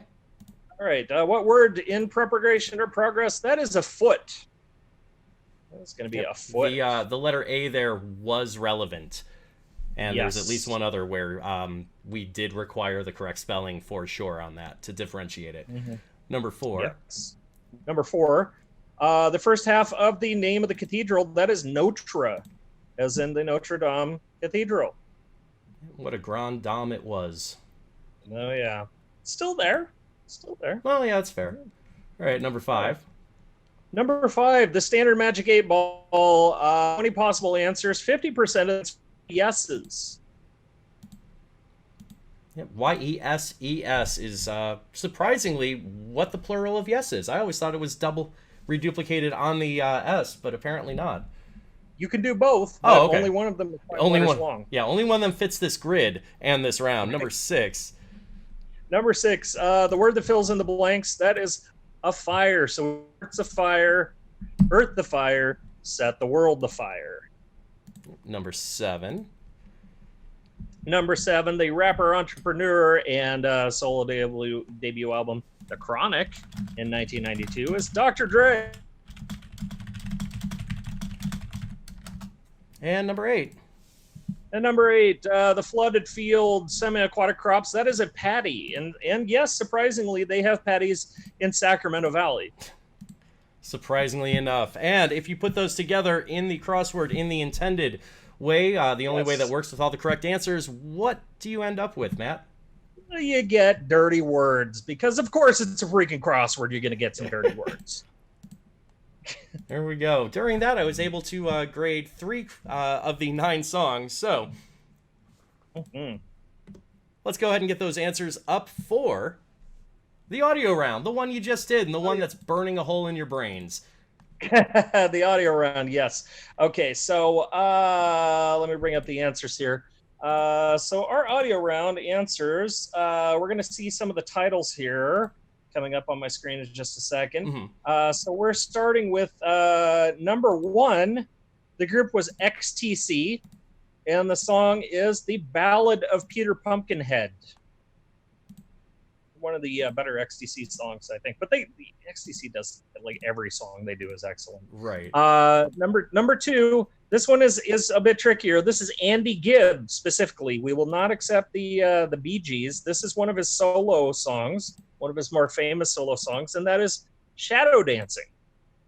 Yep, and I did grade as such. Had to be Andy Gibb for the point. Has to be Andy Gibb. Number 3, that's stuck in your head is Suzanne Vega. That is Tom's Diner. Yep. Now, I will point this out, Matt. Plenty of teams put both DNA and Suzanne Vega, and some just had DNA. If I remember correctly, DNA is an important element of that, so I think we'll accept any iteration of those, right? Well, as DNA is an important element in virtually everything around us. So. Yeah, fair enough there. Yeah. So Tom's Diner, I would give for DNA too, because they did the remix, and so they were pretty relevant to that. Yeah, I think we can be kind on that for sure, at minimum.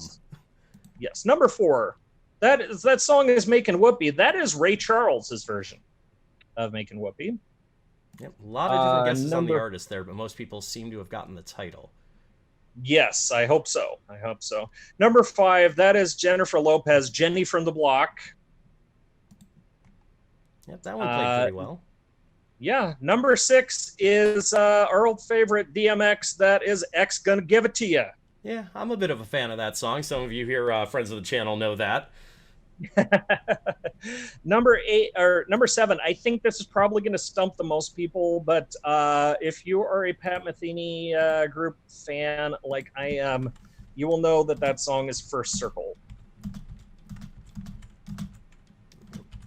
I think you've just caught up to me on the grading. Yep. So number 8 is The Who with Won't Get Fooled Again. And then number 9 is, hopefully you get this one, this is the Beatles. That is Revolution number 9. Very importantly, not Revolution. That is a distinct Beatles song. Yes. So I cannot accept that. Good point. Good point. And so moving on to the second slide there, we're going to see how the theme shakes out. Sure, so what we got is. here?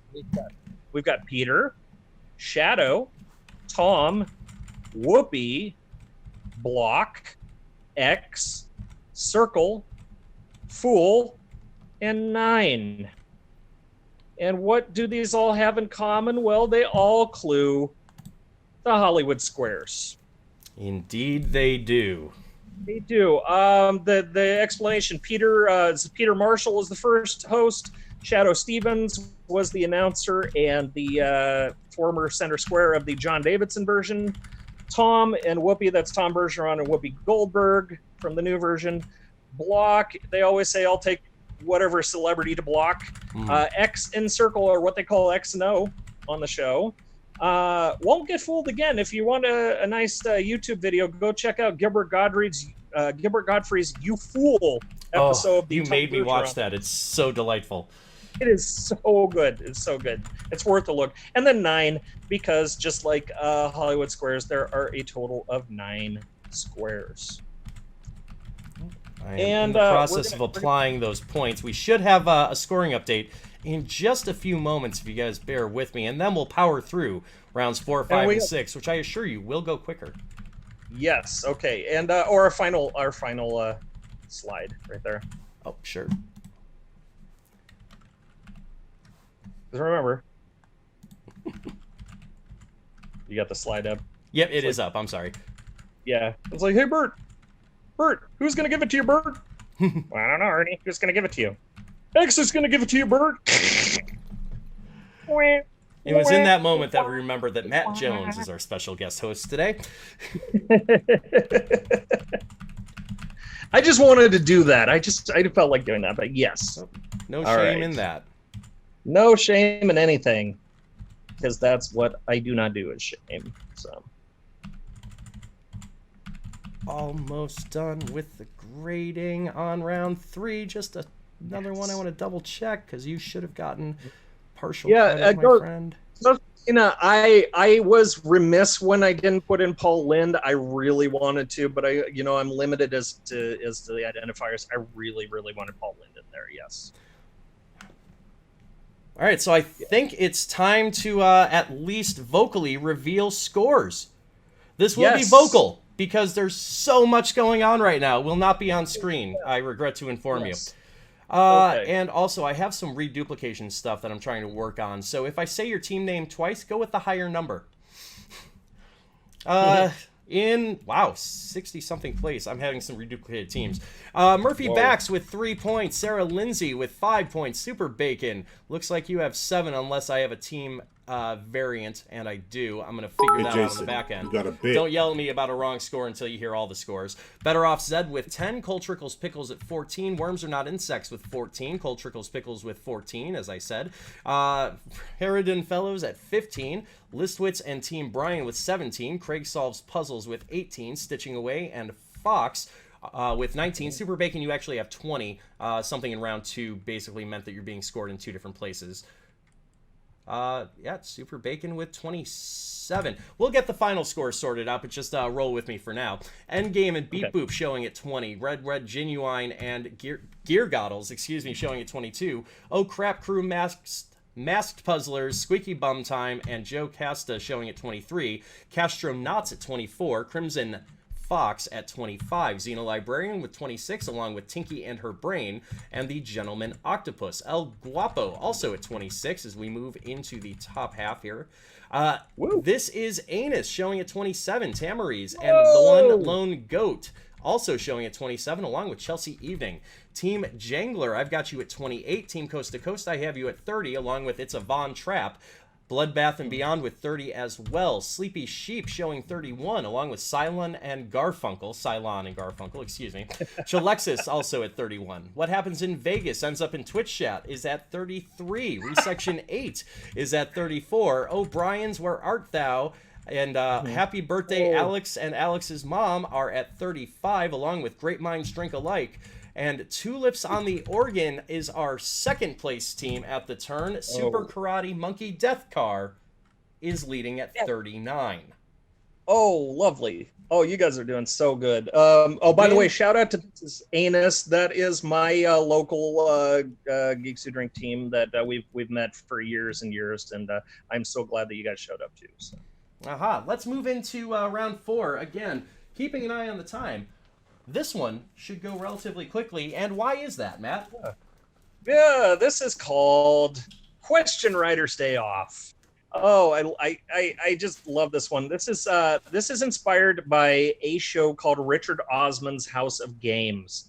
And if you don't know what I'm watching about, if you watch British game shows, you may have seen the show. If you're not, you're in for a wonderful YouTube rabbit hole for about 3 seasons worth of shows. They just started taping this week a socially distanced 4th season this week with all the chairs spaced apart. Richard Osman hosts. He's also our Pointless friend on the game show Pointless. He is kind of like a nerdy celebrity, but he's also something like an imposing 6'7" tall. The whole show is fun of all these mini games that are fresh concepts and brainy party games. The contestants are all British celebrities, but unlike some shows, and I love this recent description that I found, House of Games is like what happens when you take a show like Hollywood Game Night and you care more about the games than you do the celebrities.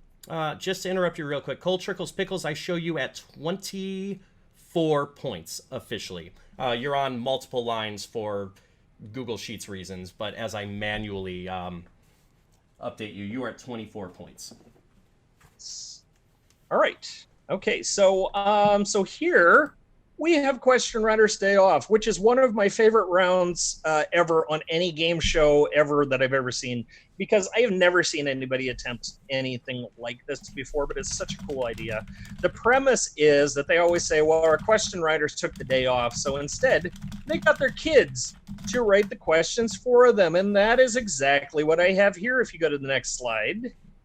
Yep, and it is up. It is up. So we have a range of kids from ages 3 through 12. So just to give them acknowledgement, we have Henry, age 3, Jinja, age 5, Augie, age 6, Quentin, age 7, Graham, age 8, Ella, age 12, Sid, age 12, and Una, age 12. So on the show, usually the contestants get to pick which kid that they want, and then they read the question. I'm just going to go in some sort of semi-reasonable randomish order. It's not in age order or anything like that. But we're going to get 8 questions, basically 1 point per question. All right, ready for number 1? Form is open. If yours says it's not, just hit the refresh button. And this will be plain Jane Google Form trivia. 1 question per line. Yes. So question number 1. This comes from Graham, age 8. And his question is, in Zelda Breath of the Wild, how long has Link been asleep? No, that's about as verbose as I expect an 8-year-old's trivia question to be. I like it. Oh, you would be surprised. So. If for whatever reason I missed a message in chat that is very relevant, go ahead and send it to me again. That was a very active several-minute period for me where I was looking at the answers and not chat. So just to give you a heads up, I did not ignore you intentionally, and if there's something you need to let me know, by all means, do so. I'm also going to check whispers as we move on, I think, to question 2. Question number 2. This is from Ella, age 12. Hi, Ella. To ask, how old are you? In Spanish, you say ¿cuántos años tienes? Now, what does that phrase literally mean in English? What I'm looking for here, I'm not looking for the answer being how old are you again, because we know that's what it means. Word by word, how does that literally translate word by word?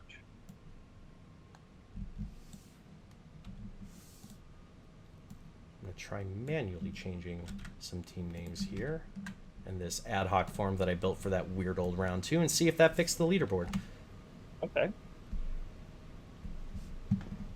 All right. So again, just the literal translation of that Spanish phrase. Mm-hmm. As we move on to question 3. Yay. Question number 3 comes from Augie, age 6. And his question is, the Savage Speeders, O-Rangers, Midnight Wisps, and Raspberry Racers have each won the finals for what? There's a couple of reasonable answers here. We're okay with accepting something reasonable. Yep, for sure. Mm-hmm. So again, the Savage Speeders, O-Rangers, Midnight Wisps, and Raspberry Racers have each won the finals for what?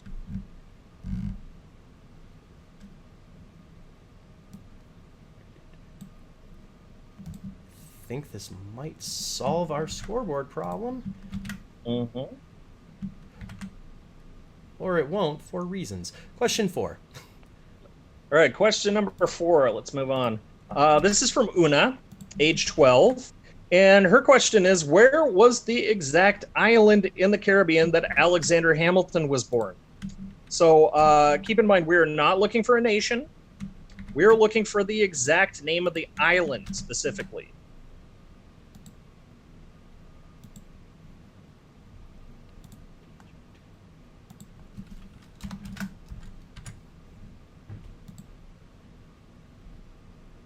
All right, ready for number 5, everybody? Yep. There it is. Question number 5. This is from Quentin, age 7. Thank you, Quentin. I've heard good things Quentin's about that question. kid. Yeah, I heard too. What are the names of 3 of the original Paw Patrol pups? Any 3 of them will be fine here. Mm-hmm. In fact, I checked that with him specifically. Mm-hmm. Give you guys a few more seconds on that, and here Yes. is question 6. Oh, question number 6. This is from Henry, age 3. And Henry asks a really great question. And that question is, why is the car stopped? Yeah, no, keep that's in the question. That is the question right there. Now, keep in mind, we're going with basically, quote unquote, what's on the card for this one. There obviously are some reasonable answers there. We're going with the one that Henry gave. It is actually a valid answer. He's not making stuff up or anything like that. This is one of those that whatever's on the card is the correct answer. That passed the eyeball test with me, at the very least. There we go. Did we fix the thing? Almost. We're very close. All right, question 7. Question number 7. This comes from Sid, age 12. I've also heard good things about Sid, too. What is Josuke Stan's name in JoJo's Bizarre Adventure? And we get a multiple choice here. This is A, Star Platinum, B, Shining Diamond, or C, Deadly Queen.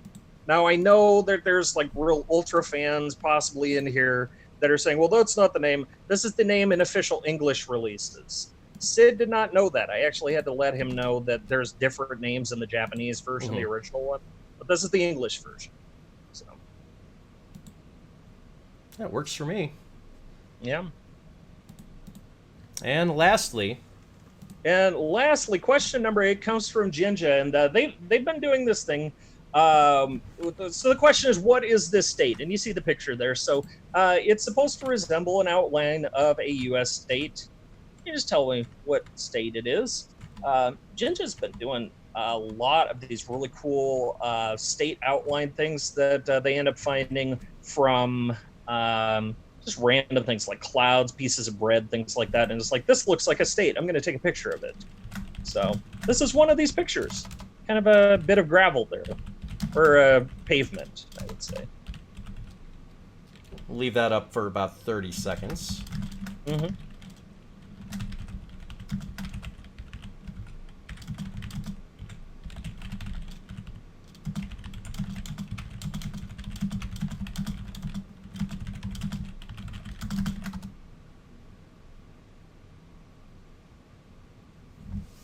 And I think I just found the last issue that we had here on the leaderboard.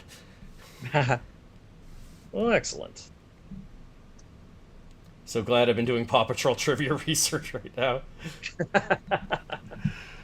All right, should we go over these one more time? Kind of breakneck? A real quick version of it. Yes, Yep, I can. hold I on. can Let do me that. go back to the proper start. All right, back to number one very quickly, just so people know where the answers go on the form. Sure. Okay. Question number one again. In Zelda Breath of the Wild, how long has Link been asleep? Question two. Question two, to ask how old are you in Spanish, you say cuántos años tienes. What does that phrase literally mean in English? Looking for the direct English translation, or the literal English translation. Mm-hmm. Literal is the key word there. Mm-hmm. Number three. The Savage Speeders, O-Rangers, Midnight Wisps, and Raspberry Racers have each won the finals for what? Question four coming through one more time. All right, question number four. Where was the exact island in the Caribbean that Alexander Hamilton was born? Again, we want the island, we do not want the nation. It's the island specifically here. Mm-hmm. All right, number five. Number five. What are the names of three of the original Paw Patrol pups?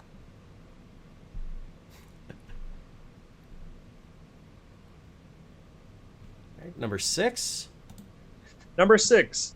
Why is the car stopped? And again, can't stress enough that there is a sensible answer here, and that is the only answer we will accept for this question. Mm-hmm. There may be alternately accurate possible answers, only accepting what's on the card. Right. Henry is 3. Question 7. Question number 7. What is Josuke Stan's name in JoJo's Bizarre Adventure? Is it A, Star Platinum, B, Shining Diamond, or C, Deadly Queen?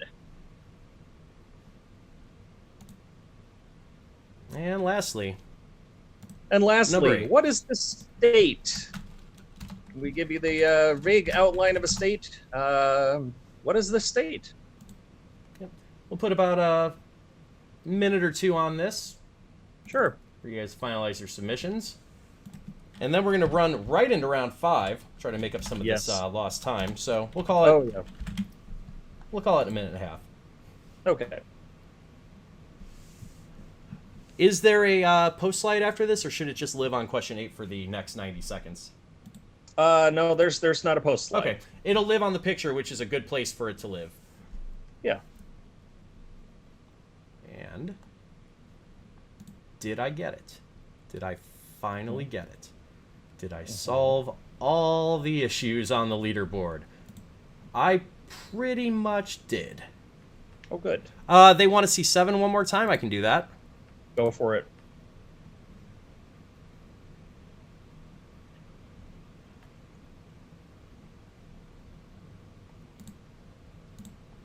We do have 35 answers in on this with about a minute to submit.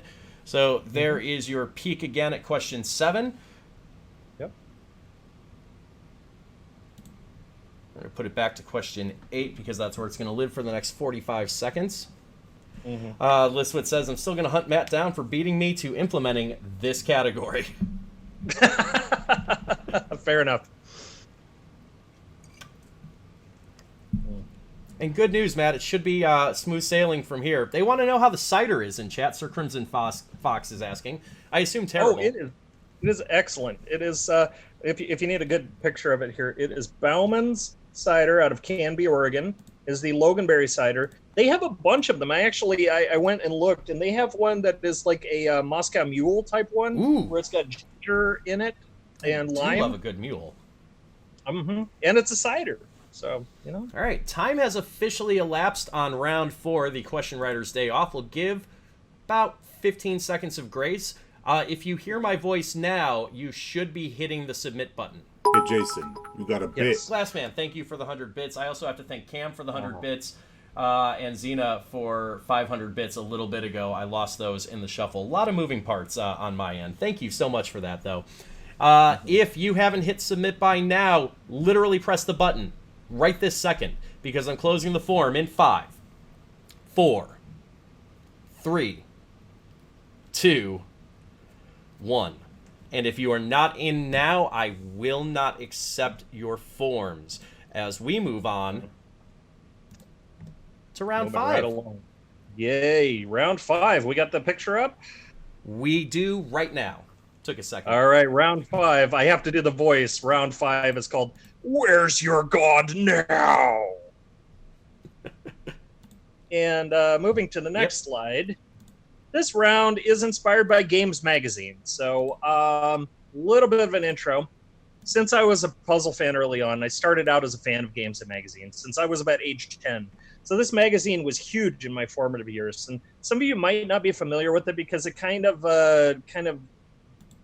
went away in the 2000s and is not what we know it as right now. But in its heyday, it was full of board and video game reviews, contests, a fake ad in every issue, and a whole midsection of puzzles called Pencil Wise. And I actually got to contribute a little to Games Magazine in the late 90s. If you remember the world's most ornery crossword, I actually wrote 2 of those. Oh, okay. Those are the ones with 2 sets of like hard and easy clues. Okay. They're the huge, like 25 by 25 grids. In Pencil Wise, occasionally they'd have these casual mini word puzzles, often written by Will Shortz or somebody adjacent to Will Shortz, like the name of an author or an actor. So here, I am going to give you a sentence for each question where I've hidden 2 names. And those Example names... is up. Oops. Yeah, the example is up. In those round, we are hiding the names of gods and goddesses here from mythology. So... what I was going to do, we're going to do 8 sentences. Each name individually is worth a point. So you've got 2 names per question. So you could get 2 per question here.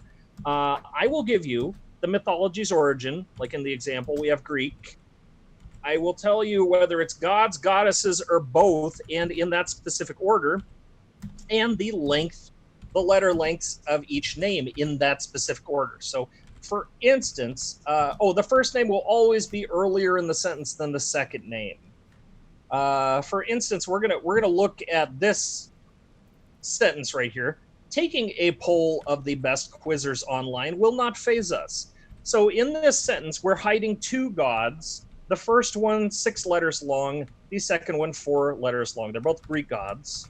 In this, ignore spacing, punctuation, capitalization, line breaks, etc. So they're all going to be consecutive letters. It's not skipping letters or anything like that. It's all going to be all the letters in a row. So just FYI, these do get slightly harder as they go. If we go to the next slide. Yep, there it is.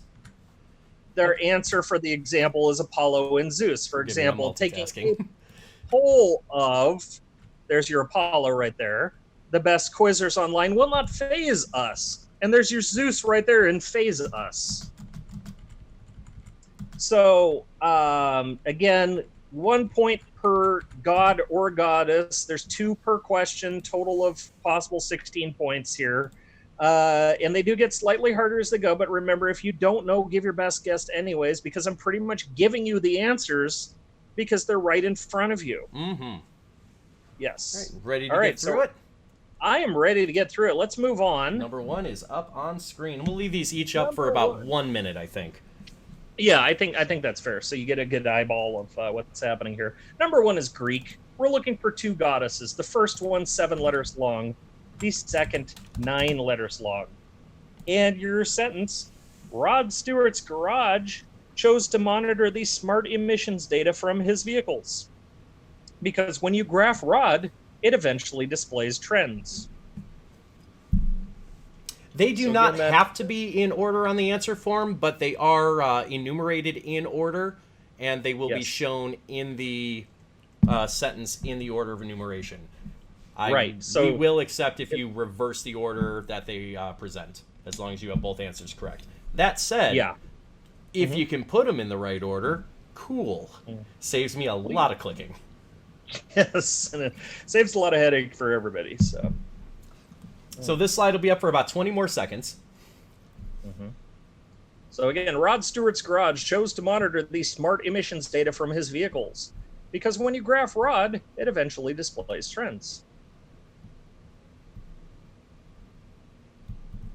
3, 2, 1. And we move on to slide 2. Slide number 2, the Roman mythology for this one. We're looking for 2 gods. First one, 4 letters long. The second one, 7 letters long. And pardon my pronunciation here on this. In 2017, some Premier League critics slammed Arsenal's coaching from Arsene Wenger, mainly for his inept, uneven leadership. And we'll start that 1 minute timer again and let you guys stare at it, and hopefully you see God. Or gods. Or a sailboat. Yeah, it's a schooner. Scooter's a sailboat. You know what? There is no Easter Bunny. Oh. For those of you in chat, Matt and I just had the best moment of our shared existence. That was it. That was our moment, Matt. Yes. Right. So in unrelated but hyper-related news, I think I fixed the glitch that was throwing scoring discrepancies on the master leaderboard because of round 2. I think I've got that sorted out. So everybody's showing up once, and they're showing scores in all the rounds they should. Mm-hmm. Pat, you'll get a brief reread of all of these because we are 2 hours in, and there are 3 rounds after this. Yes. Brief 3, is the key. 2, 1, and time for slide number 3. Slide number 3 is Norse mythology. We're looking for one god, then one goddess. The god is 4 letters. The goddess is 5 letters. And your sentence, before you go flooding the chat with opinions, I really liked Oprah Winfrey as Mrs. Witch in the movie A Wrinkle in Time. All right, there has been a redemption of the Deckard Cain voice, so I'm going to take this one. Okay. For the reread. Before you go flooding the chat with opinions, I really liked Oprah Winfrey as Mrs. Witch in the movie A Wrinkle in Time. That's what your redemption points get you. Rev, feel free to just post a read-only link. It is a work in progress. I just fixed the glitch 45 seconds ago. And also, I am deferring to our special guest host who built into the outline for this game that we would do score updates after rounds 3 and 6. There is no good way for me to post a link to that where you can't just see them at will.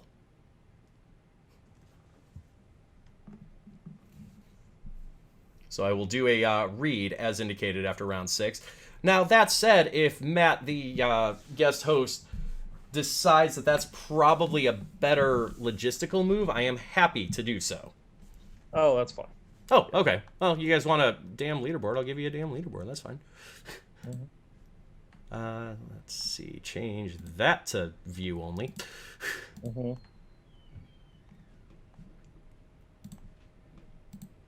And hide all the background stuffs. And time is up. So here is slide number 4.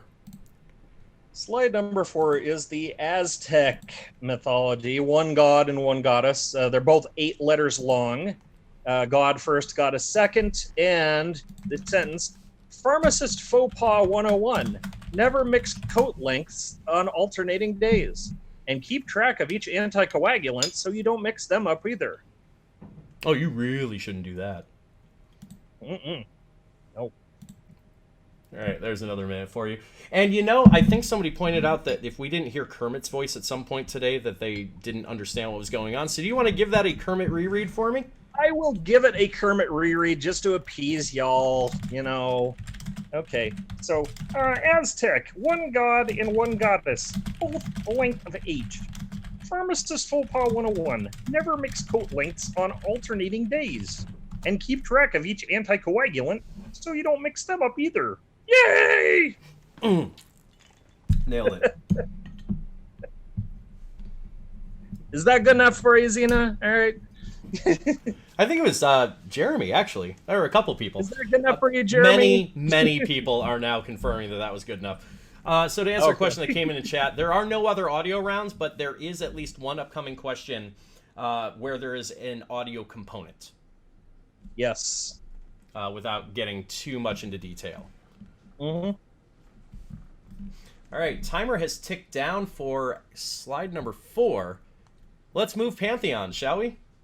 All right, we are moving into number 5, the Hindu mythology religion. And that is one goddess, then one god. The goddess is 7 letters. The god is 6 letters. The sentence says, while streaming attempts to play GeoGuessr on Twitch, my subpar Vatican City wrong answer still managed to pull in some lavish numbers of viewers. So again, while streaming attempts to play GeoGuessr on Twitch, my subpar Vatican City wrong answer still managed to pull in some lavish numbers of viewers. All right, that clock is ticking down. I'm going to grab another beverage real quick, so if I go off screen for a minute, it's because I want to drink something that isn't straight rum out of the bottle. Mm-hmm. Meanwhile, while he's gone. Meanwhile, I just spotted Pursuant some 5 bottles timeshares. of Siesta Key rum. My wife apparently put them down here. Like a fool! Oh, no.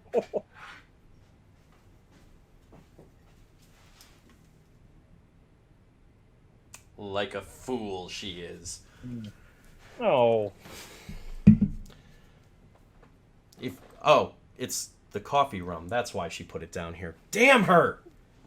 Oh, yeah. That sounds good. I mean, it is good, but it's not the right one, man. All right. By the way, after this round is done, I have to switch beverages too, so I might do a small informal vote in the chat to see which one I pick. Oh, that works for me. I could make it a small formal poll if you like. I have to make it a small formal poll. I mean, this is just like counting heads here. Yeah, fair enough. Number 6 is up on screen. Number 6, Egyptian. We are looking for 2 goddesses, both of them length of 6. I'm gonna go get the And our ruler. sentence. If you consider what horrible ideas I have for turning video games into movies, is there any idea as dumb as Tetris? I'm personally attacked by this question, I'll have you know, Matt. But it's okay because guess what? I found the spiced rum! Woo! Everything's better. Except I forgot to grab the corkscrew.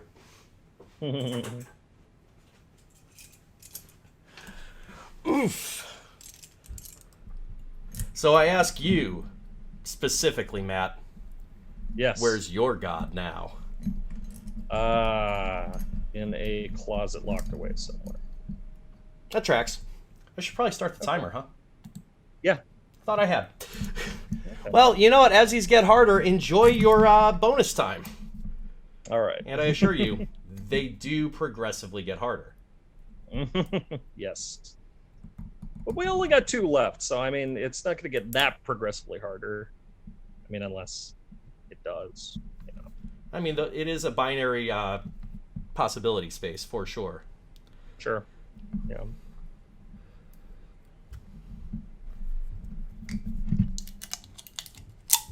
Who says you need to take the wrapping off first? Mm-hmm. Oh, also, this one did not require a wine opener. It was just a, cork pull spout. Oh. But it looked really cool. I mean, you know. Yeah, you say that, but I'm pretty sure I have now destroyed it, so. Oh, no. 5 seconds before we move on to number 7. That's the hazards of... I am having what is alcohol. known in professional streaming circles, Matt, as a day. Number 7, coming up. Okay, number 7, Japanese mythology. We're looking for 2 goddesses, 9 letters and 7 letters. So the sentence is, in my mashup of Pixar's Cars and courtroom dramas, I'd subpoena Mater as usual. Then I'd make Lizzie, but not Liz, an amicus curiae. I like it. So once again, yeah, I mean, it could happen. In my mashup of Pixar's Cars and courtroom dramas, I'd subpoena Mater as usual, and then make Lizzie, but not Liz, an amicus curiae. I will delightfully forget to start the timer on this Japanese Goddesses one while I pour myself a shot of Siesta Key rum because, frankly, we deserve it today, Matt. Yeah. We deserve this shot I am about to do. Holy hell, yes.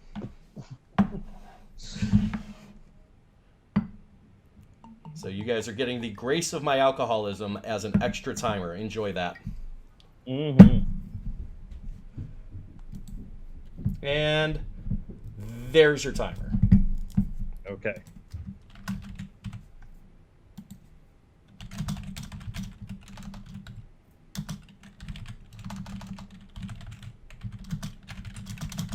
It's like we're making pretty good time here. We're catching up on the back end for sure. Matt, cheers to you, my friend. Oh, thank you, thank you. I wish I don't have a drink yet, but I will cheer. Yeah, you could go grab one now. I could take the read on number 8 if you want. Yeah, well, I have been known to read a trivia question or two in my day. I'm gonna wait after number 8. That's fine. Okay. All right. You also are we at learn. number 8? No, we're about 20 seconds away. I was very generous on the Japanese goddesses one and poured myself a shot and then started the timer. Haha. Yes. As one is wont to do.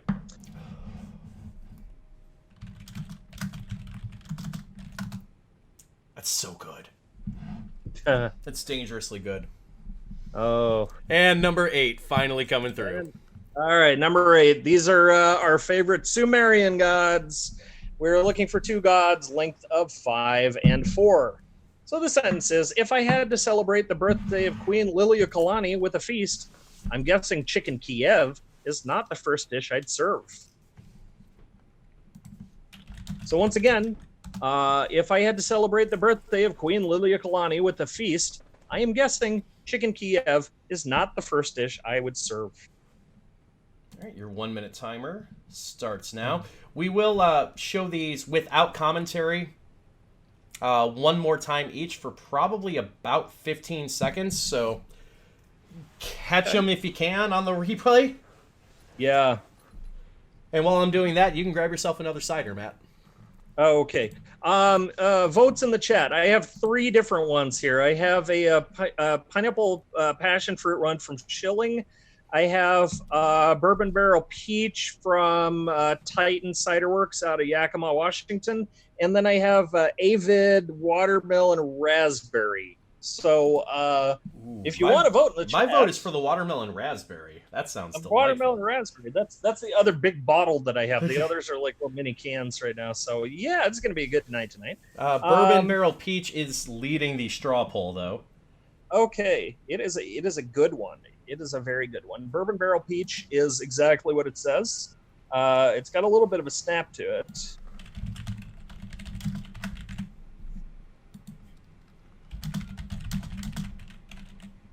So it's vote 1 if you want to do whatever the first one was. Vote 2 if you want bourbon barrel peach. Vote 3 if you want to do watermelon raspberry. Vote 4 if you'd rather see me drink from a leaking radiator. Put your votes in now. Didn't know that was an option.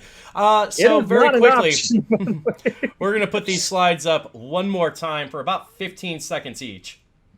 Here is number 1 again. All right. And I won't read them out loud. You just, you eyeball it right now. Yeah, this is really just to confirm or to see if maybe one pops out at you at the last second. So 5, 4, 3, 2, 1. Here's number 2.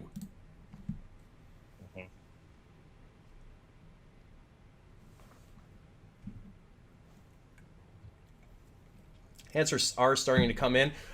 We did have to lose Laura Brarian, unfortunately. I understand it is late on the East Coast.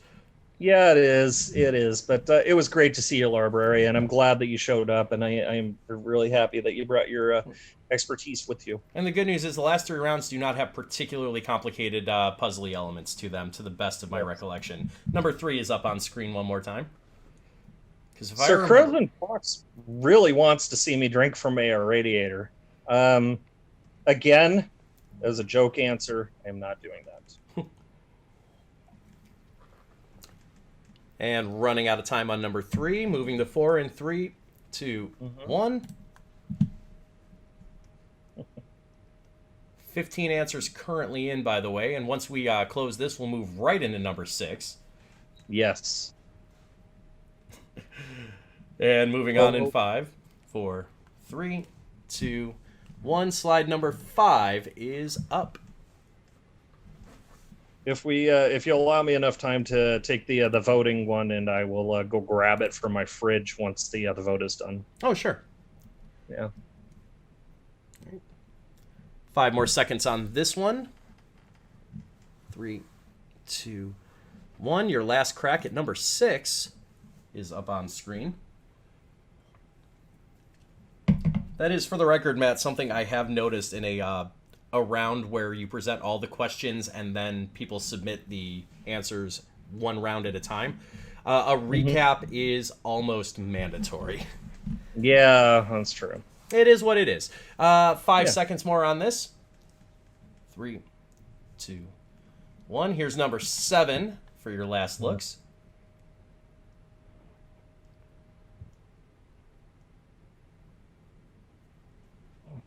Up to 18 answers in now. And 5, 4, 3, 2, 1. Your last gasp at number 8 is up on screen. 7 Listwitz says, has me concerned. I see one possible, but one letter difference. I will let you know that I'm reasonably certain that both of these are correct, factually speaking. Oh. Could just be, a slight differential. But we'll leave this up for about 10 more seconds and then move on to round 6.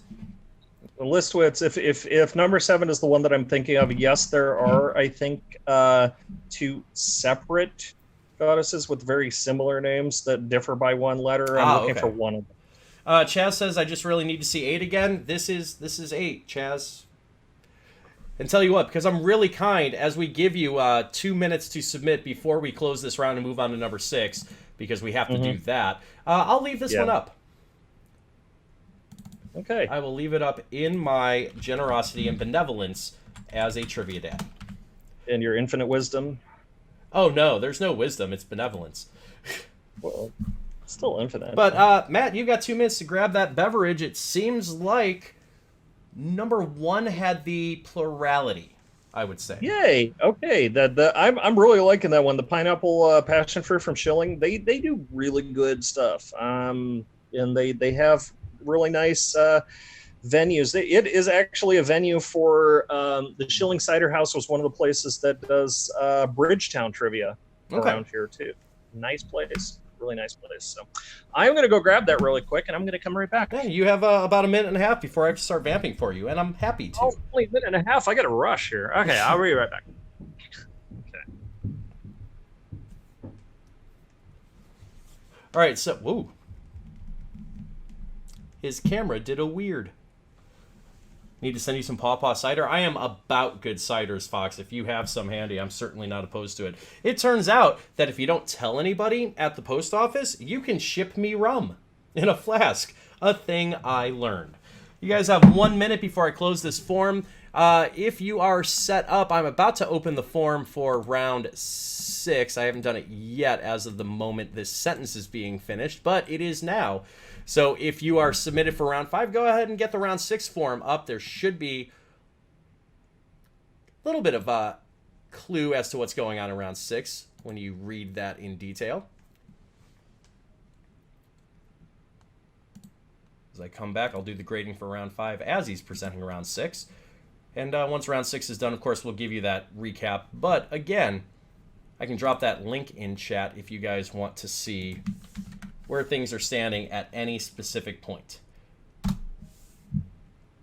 All right, time is almost up. Hit those submit buttons. It's that time. 3, 4, and 5. 34 answers have come in. Time is officially up. Again, I lollygag just a little bit as we prepare for round 6. I'm going to get that set up on screen here. You have basically just that level of benevolence to get your answers in for round 5. In fact, if you're not submitting now, hit submit now because I'm closing it in 5, 4, 3, 2, 1. Round 5's responses are now closed. Round 6 is up on screen, and so are you, Matt. Yes, I am. There he is. All right. I muted myself because, I didn't want to bore Jennifer for a moment. So, yeah. All right. So we're at round 6 already, are we? We are. Okay. Round 6 is the visual round. Obviously, you've played visual rounds in pub quizzes before, where we give you pictures, you identify stuff. That's how visual rounds work usually. So for this one, let's move to the next slide here. This is kind of my serious one, but ever since this whole COVID-19 thing started, people have been urged to stay home.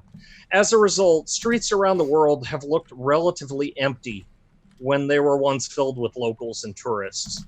So what I want you to do is name the following 10 world cities pictured with relatively few people present. I will tell you, if the city is a world capital, it will be denoted with a star. And it's actually alternating, so every other one is going to be a star. Just so you know. Okay. So how many seconds do you want to give for each picture? 45 seconds or so feels about right. Seconds. I think that's fair. Because we're going to go through them again, probably with another 15 to 30 seconds. Yes, we would. Mm-hmm. All right. So number 1 is actually up on screen. The form is open. Okay. Number 1. I'm going to set that timer up for 45 seconds. Which is and we're okay with just the city, by the way. Yeah, you don't have to name the country. Yeah, it does say so in the form, but just in case, yes, city only. In fact, my life is a lot easier if you just give the city. Yes. Oh, hang on just a second here. Grab my I'm taking a walk. I'm grabbing my can. Not that can. Keep in mind. But this the night's young. Of shilling. Oof. Passport. Looks good. Pineapple, passion fruit. Yes. So put this down here. Oh crap! I forgot this one has a little bit of pressure in it. So this one Debate's actually riding the street just to annoy our host. Yeah, because I don't have enough going on right now, Listwitz. Number 2 is coming up. All right, number 2. And restarting the timer. Mm-hmm. Oh, sorry. Trying to clean myself up here, too.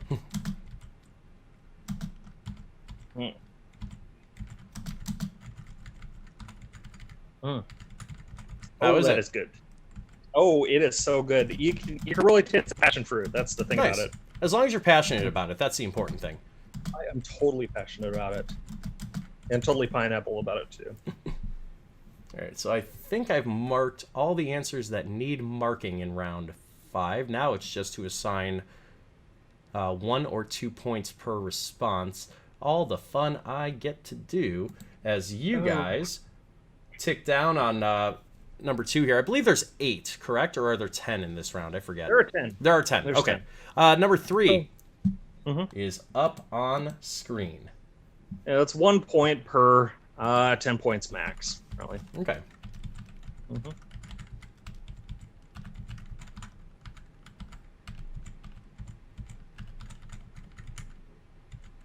I'm just catching up on El Guapo's, your sweet, sweet can. That sounds like El Guapo. They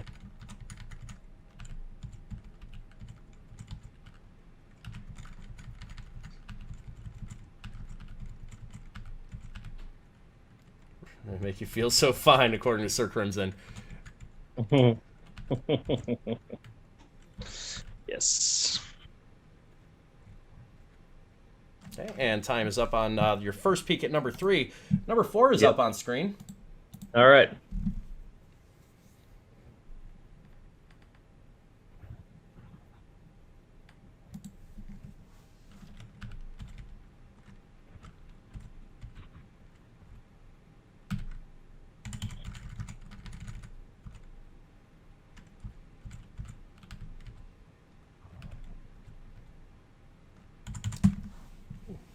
I reserve the right to go back through and confirm, but I feel like round 5 is graded. By the way, I was really, really fighting the urge to have some like tinkly piano music in the background and to have a narrative. It's like in these challenging times, right? Yeah. Well, we'll find out together, Pat. Here's number 5. All right.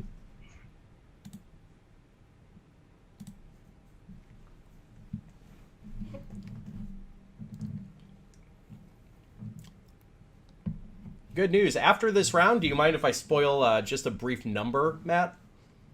Oh, spoil all the numbers you want. After this round, there are only 13 questions left in the game. Woo! I mean, aw. Oh, no, we're 2.5 hours in. I think that's a woohoo. Oh, yeah, okay, woo! Goal is to wrap up by the top of the hour, so let's see if we can hit that mark.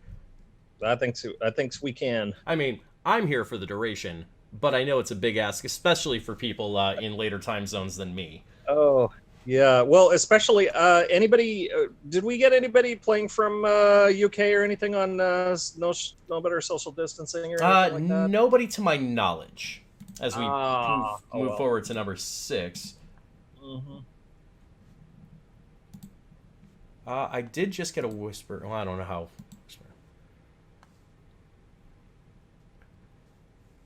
Okay, I get the person who just whispered me. I totally understand why you just whispered me the thing you just whispered me. I get it. I get things. I haven't taken a bathroom break. If I have to drive the ambulance, you're not going to be happy. Oh, that's right. I forgot you do that. Well, good news. You could probably take a break during the replay on these. We will briefly go over these pictures again, maybe 20 seconds apiece. Yeah, real quick. We're at 6 of 10, number 7, coming at you now. Mm-hmm. Yep.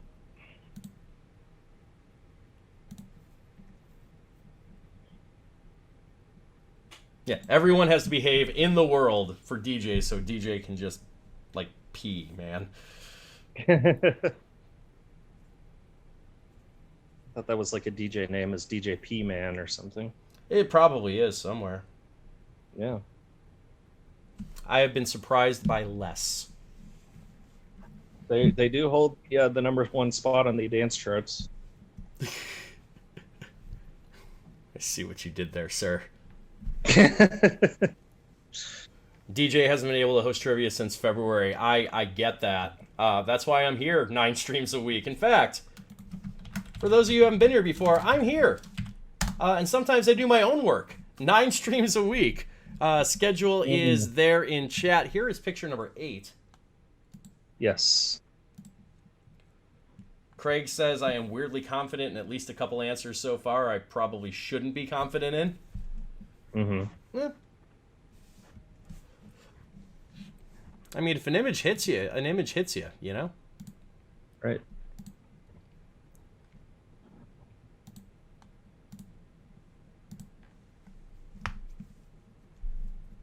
Otherwise, I sit here in awkward silence because, yeah, on the Spotlight streams, I cannot play the normal background music for various reasons. Most importantly, the audio has to be you. We are going to do a quick recap, whichever Sizemore is asking. But it'll be very quick. You'll have about 20 seconds apiece. So apparently they missed 7. Stick around. We'll play it again. Here's number 9. This is your first peek at that one. Yep.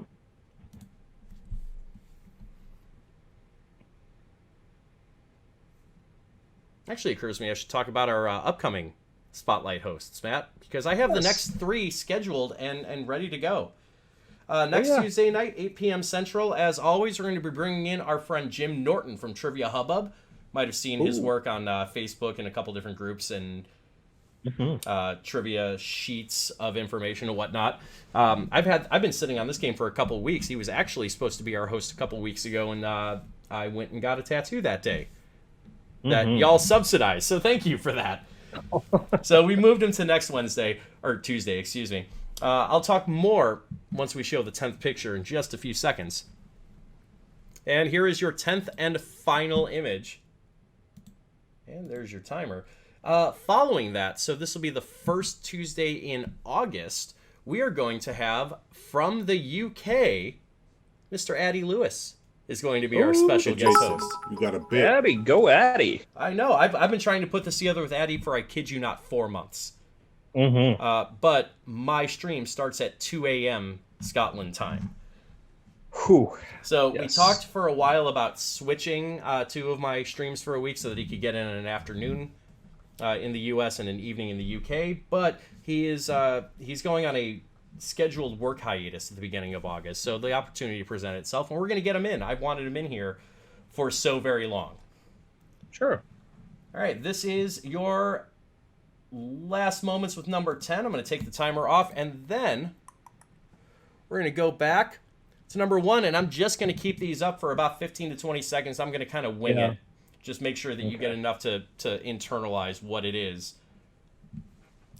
As I was saying, the following Tuesday, we are going to be bringing in a pair of friends of the channel who have themselves started up a Twitch channel that does Tuesday Night Trivia. It's going to be, you would know them by the user handles D-Berg and Eric is on Twitch. They're going to be our special guest hosts August 11th, I believe it is. Here's number 2 one more time. Jeremy, thank you for the 500 bits, my friend. And then maybe, just maybe, we'll get Jeremy to host a trivia show. You know, the thing I pay him to do. It's only been 4.5 months. All right, a few more seconds on number 2. 3, 2, 1. Here's your last peek at number 3. Sir Crimson, bits are a microcurrency that is used to support streamers here on Twitch. Basically, you purchase a block of bits. Each bit is the equivalent of donating 1 cent to the streamer. So in the case of LK Jeremy, who cheered 500 bits, that was the equivalent of a $5 donation to the stream. On that note, I'm going to drop a link here real quick. Hey, Jason, you got a bit. Because I would also like you to consider supporting our dear friend Matt, who did all the work for this game. He has a PayPal for direct donations. That is in chat. Here's number 4 one more time. Normally my goal is to get that daily bit goal bar filled because that basically offsets the fact that I haven't done a live trivia show since the middle of March. I can go back to it real quick, Chaz. Actually, can you tell me specifically, Matt, is number 3 a capital? Number 3 is a capital because it's got a star. It is a capital on number 3. In fact, I'm going to look at the answers and just... Not that I don't believe you, but...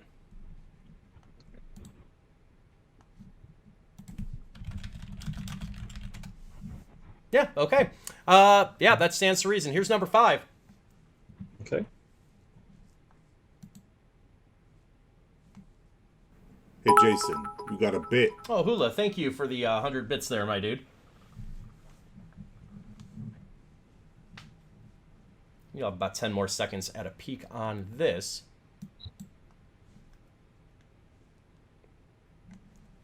5, 4, Hey, Jason, 3. you got a bit. And Fox, thank you for the 100 bits. We have a hype train, actually, Matt, as we move on.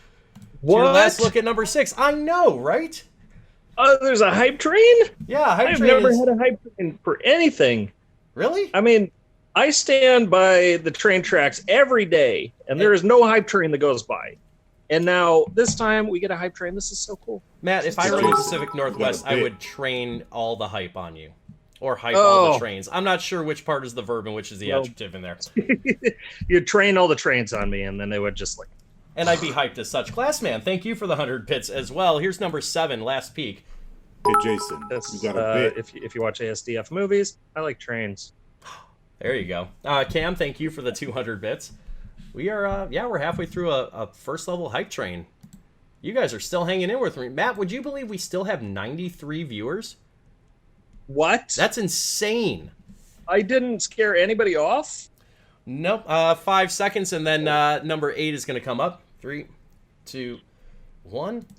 Here's number 8. Crimson, to answer your question, no, there is, to my knowledge, no way to donate bits for free. However, if you are a member of Amazon Prime, you can attach your Twitch account to your Amazon Prime account, and you get 1 gift subscription on Twitch a month to send to the streamer of your choice. If it ends up being me, that would be amazing.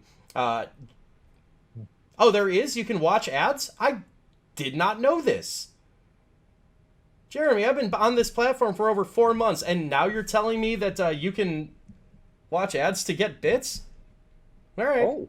Huh, I genuinely didn't know. 3 more seconds on number 8. And here's number 9 for your last look. This is, again, a capital, which is why it is starred, just to point out overtly. 5 or more bits for ad. Okay. Yeah. Also, if you want to send me kibbles, I'll take kibbles too. You know, if you send me bits, I'll buy kibbles. I do have 2 dogs. Yes. For real, I'd watch ads with the volume off during the stream. Fair enough. I truthfully don't know how that mechanism works. Hopefully, my Twitch guru Jeremy can clue you in on that. Oh, did you? I'm sorry. 3, 2, 1, and number 10. And now that this is up, we're going to leave it on this one, and we'll give you, I think, a spry 90-second timer before we move on to round 7. Sure. To hit that submit button.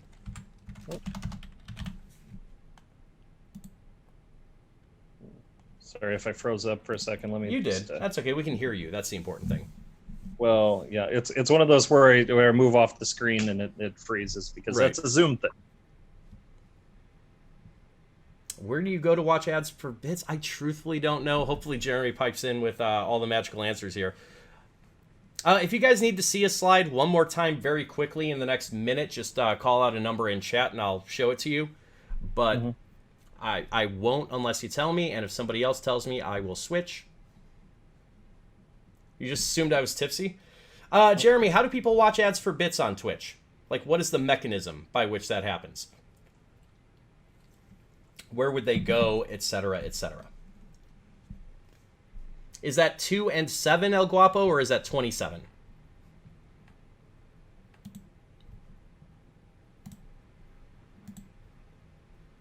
Thank you, guys. Show number 11.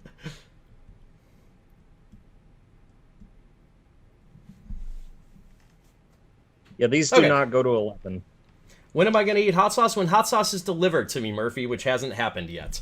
I don't have a specific timetable for that. A lot of it depends on the logistics of when it comes from the Pacific Northwest, as a matter of fact, Matt. Or my good friend Corey has calculated and combined up 3 incredibly hot sauces, and we're playing Russian roulette as he sent them to me and 2 other streamers. And for some dumbass reason, I said I would try it live on stream. All right, time is up. You have a few moments of grace as I prepare to move on to round 7. We have 34 answers in. If you can hear me now and you're not hitting the submit button, you might have a bad time because you have 5, 4, 3, 2, 1. Anything at this point may not come in. Be advised. We do have 38 answers in as I prepare to go through the answers for rounds 4, 5, and 6 and get you guys that scoring recap. So we'll do this kind of rapid dash, if that's okay with you. Oh, yeah. Listwitz, I know, did get yours. You're fine. You were the last one I got, as a matter of fact. Okay. Excellent. So yes, we are going to go through the answers a little bit fast, but I mean, there's a couple of acknowledgments at the end too, and I'll be quick about that. Mm-hmm. So number 1 in round 4 is already up on screen, prepared for you. Okay, number 1. Remember our question, Zelda Breath of the Wild? That is 100 years, and Graham apparently knew this because he played the game. That's what he told me. Yeah, fair enough. Thank you, Graham, age 8, for that amazing question. Number 2 is up. Question number 2 from Ella. ¿Cuántos años tienes means how many years do you have?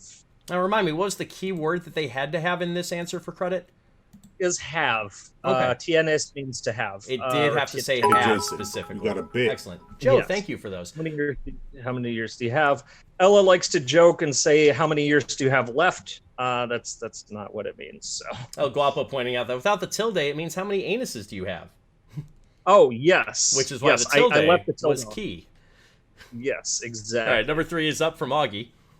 Number 3, Savage Speeders, O-Rangers, Midnight Wisps, and Raspberry Racers have each won the Marble League. I will accept a bunch of answers here because Marble League, that's the current name. Used to be called Marble Olympics until they kind of hit a copyright issue. Yella's Marble Runs or any form of marble racing, I will accept. I accepted pretty much anything with the word marble in it. Right. All right, number 4 is up. Number 4, Una said the exact island of the Caribbean is Nevis. Yes, and to at least one team's chagrin, we did not accept the nation name St. Kitts and Nevis. Those are distinct islands, and Alexander Hamilton was born on Nevis. Exactly. That's like Trinidad and Tobago, 2 different islands. Yes. Right? Sounds right. Yes. Number 5. Number 5, the names of the 3 original Paw Patrol pups. You got your choice of 6 here. So you got Chase, Marshall, Rubble, Zuma, Sky, and Rocky. I will point out as the grader that Ryder was not accepted because Ryder is not a pup. And answers like Everest and a few others were not accepted because they were not original Paw Patrol members. Mm-hmm. That's right. And I ran all of those clarifications by Quentin, my son, Yes. by the way. And he Yes. said that that's how I should grade it. And who am I to tell him otherwise? Number 6. Oh, that's so good. Number 6 comes from Henry. Why is the car stopped? I swear, this is like my favorite question of the entire game here, because when are you ever going to get a question like this anywhere else? The answer is because it's a red light.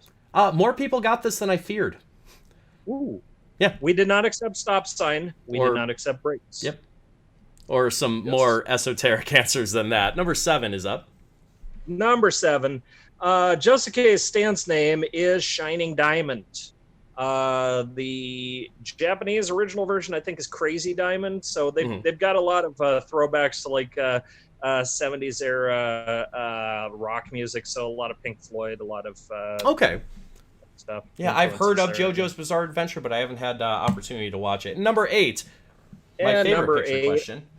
Oh yes, this state is Illinois. And it really is, Matt. It really is. Because I saw that in a glance, I'm like, oh, that's Illinois. Yeah, like not a doubt in my mind that wasn't Illinois.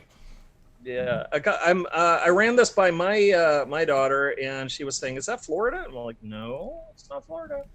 Your thank you screen is up if you'd like to do the thing where you say thank you. Oh yes, okay. So and thank you, and well done if you said these at home in my Richard Osman accent. I'd like to thank my kids, Sid and Ella, my nephew Graham, Jason's son Quentin, of course, and the following parents for their help gathering the questions. And that is Jennifer Raykinyak, Jinja did awesome there, Miriam Sickerman, Una, and Rachel Schumann brought us Henry and Augie. Yeah. They've got some cute pictures up on the web right now of Henry and Augie. Thank you all. And the last one, the last screen here, unclear on the concept question because Sid forced me to put this question in here. He said it must be in here. How many bananas does it take to stop a parachute from pancaking? Does anybody know? I'm looking at the answer and I still don't know. Yeah. And your answer is 50 jag. Okay. Yeah. Sounds like a 12-year-old thing to do. Number 5, round number 5's answers are coming up on screen here. Okay. This was Where's Your God Now?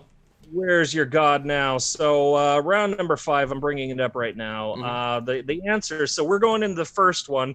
I'm going off of memory here. So round 1 is our Greek ones, and that is, was it Artemis and Aphrodite? It sure was, yeah. Yes, Artemis. I wanted to call it Rods.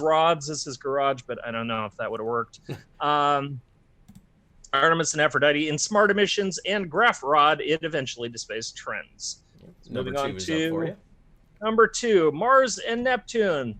So we had 2 R's in there. We had Arsenal and Arsene Wenger. This is from the M in From Arsene Wenger. And inept, uneven leadership is your Neptune. I believe pretty much everybody got at least 1 point on that, and most got 2, so. You're good. Yep. Number 3. Number 3, your Norse god and goddess is Odin and Freya. I had what they were gods and goddesses for, but I'm willing to skip that because you all have Google. You can look it up. Yeah. Before you go flooding the chat, that's the only actually one hidden in a word itself and not spanning a word. And then Freya in Oprah Winfrey as Mrs. Witch. I love when you can hide one in a word in and of itself. I've written a round or 2 like this, and that's always the best. All right, number 4 is up for you. Number 4, this is going to throw people off because this is Mixcoatl and Chantico. And looking at the answers that I got in, yeah, a lot of people left that M off of Mixcoatl. Yeah, I was thinking that there was going to be some Ixcoatlis in there, and that makes sense, but that's a couple of those. Mixcoatl out of mixed coat lengths. Each anticoagulant is hiding Chantico. I would have done very poorly on number 4. Here's number 5. Number 5. People did better on this one. God goddess. in Hindu is Parvati and Vishnu. Yep. So we have my subpar Vatican City wrong answer, and lavish numbers for Vishnu. I did a video with Ella just recently, and she tried looking up Vatican City, and she didn't read it right, so she thought it was Vacation City. Ah, okay. Yes. Boy, we're leeching time. Number 6 is up on screen for you. All right. Okay. Hathor and Bastet. So if you consider what what horrible ideas is Hathor, dumb as Tetris is Bastet. Number 7. Number 7, Amaterasu and Izanami. So Sabina Mater as usual is Amaterasu. Liz and Amicus Curiae is Izanami. Listwitz, I think you were thinking of Izanaki and Izanami, which are two different. Two different gods I'm seeing. Not different spellings of the same god. Unique gods there. Mm-hmm. No, you got 1 point for each. Excuse me. Yes, goddesses. And number 8. And number 8, Sumerian, we've got Enlil and Enki. Out of Queen Lilia Kalani and Chicken Kiev, of course. Enki being like a trickster god for some reason. All right, let's move on to the answers for our picture round, number 6. And then we are in the home stretch, as it were. 13 questions to go after this. Sure. Yes, we are. Round 6, the visual one. We are looking at the pictures. So if you got number 1 up. Yep, I do. That is Paris, France. That is definitely Paris, France. Number 2. Number 2 is Milan, Italy. Now, I gathered a lot of these pictures not knowing where the sources were from. So if you know better than I do, this is Milan. I don't know the exact location. Yeah, this one had a wide variety of guesses come through, all in that same area of Europe. Number 3. Number 3 is New Delhi, India. Yep. And I think somebody was thinking it was Agra is where the Taj Mahal is? I think that they were confusing that particular building with the Taj Mahal would be my guess. Not to speak for anybody. But... My sources cited the exact city names in these, so I went with it. So, all right, number 4 is up. Number 4 is Las Vegas. It sure Nevada. is. I believe I've been to that particular part of Vegas for Geek Bowl last year. Yeah, this is old Vegas. That's the Sky Bridge. That's Binions. If you look at the sign where the hotel is, palm trees, street lights, no people. Yep. You know, that's so weird. Number 5 is up. Number 5 is actually it's a market in Seoul, South Korea. Yeah, and it looks as such. I love the bright colors there for sure. I've been told. Number 6. Number 6 is Vancouver, BC, Canada. That is actually right out of Robson Square, I think is where it is. Okay. And you see those letters UBC, that is University of British Columbia. Oh, all right. So you know what this picture is, Matt? I don't. Well, there is a, I think right next to it, there's a skating rink or something that is like a feature in the city. Because I know what this picture is. This picture is our CanCon for the night. Number 7. Oh, yes, number 7. And that is Rome, Italy. Those are the Spanish Steps. Oh, I had never seen a picture of the Spanish Steps until this moment. I knew they existed, but I had no, imagery to associate with them with.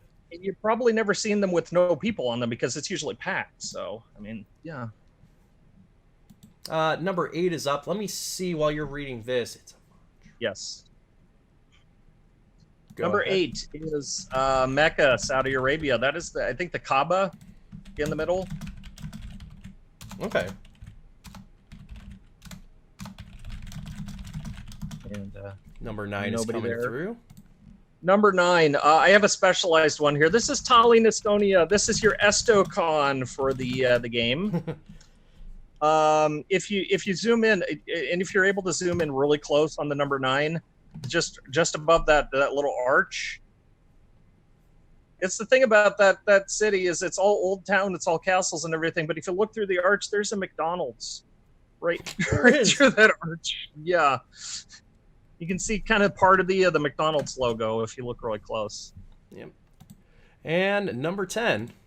And number 10 is Rio de Janeiro, Brazil. I didn't catch exactly which beach this was, but if you see those shining beaches and Still nobody there, you know. I'm going to take a quick peek through the form data itself and see if I got an answer from the team name specifically. It's a Von Trapp. Mm-hmm.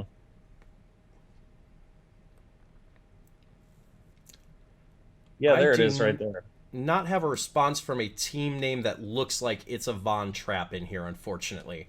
So your link to the answers is in chat, or the link to the scores, I should say. But I'll just give you a recap of our top teams. Anybody above 50 right now. It's a Von Trapp. I've got you currently at 50. Sleepy Sheep, I have you at 51, along with Resection 8. Bloodbath and Beyond, also at 51. Cylon and Garfunkel at 52. Tulips and Great Minds Drink Alike, along with Chalexis at 53. What Happens in Vegas ends up in Twitch chat at 54. O'Brien's Where Art Thou at 57, along with Happy Birthday, Alex and Alex's mom. And leading for now, going into our final 2 rounds, Super Karate Monkey Death Car. That's 62. Oh my God. Here are your honorable mentions, by the way, Matt, if you want to walk through those. Sure. Oh, my honorable mentions. Yes. So there was a picture of Dubai. I thought it was kind of cool, but there's really not really room for people. It's just no cars there. Next the next picture was Auckland, New Zealand. I just liked it because they have the sign saying that it's only for essential people only on road. Yeah, it's almost like New Zealand knew how to handle things. Exactly. And then our third one, my favorite one, is Llandudno, Wales. There's some sheep or rams or whatever taking over the town. Also, right there's the store name right there that said "You Felty Thing." I guess that they're like a love it fabric store. Yeah. All right, are we ready for the final 2 rounds? Because I am. Yes. Okay. If you want to emote in chat, that's cool. If not, let's just plow right through. Rev, I am happy to give that information in detail after the game, but there is no very easy way to show you that based on this form.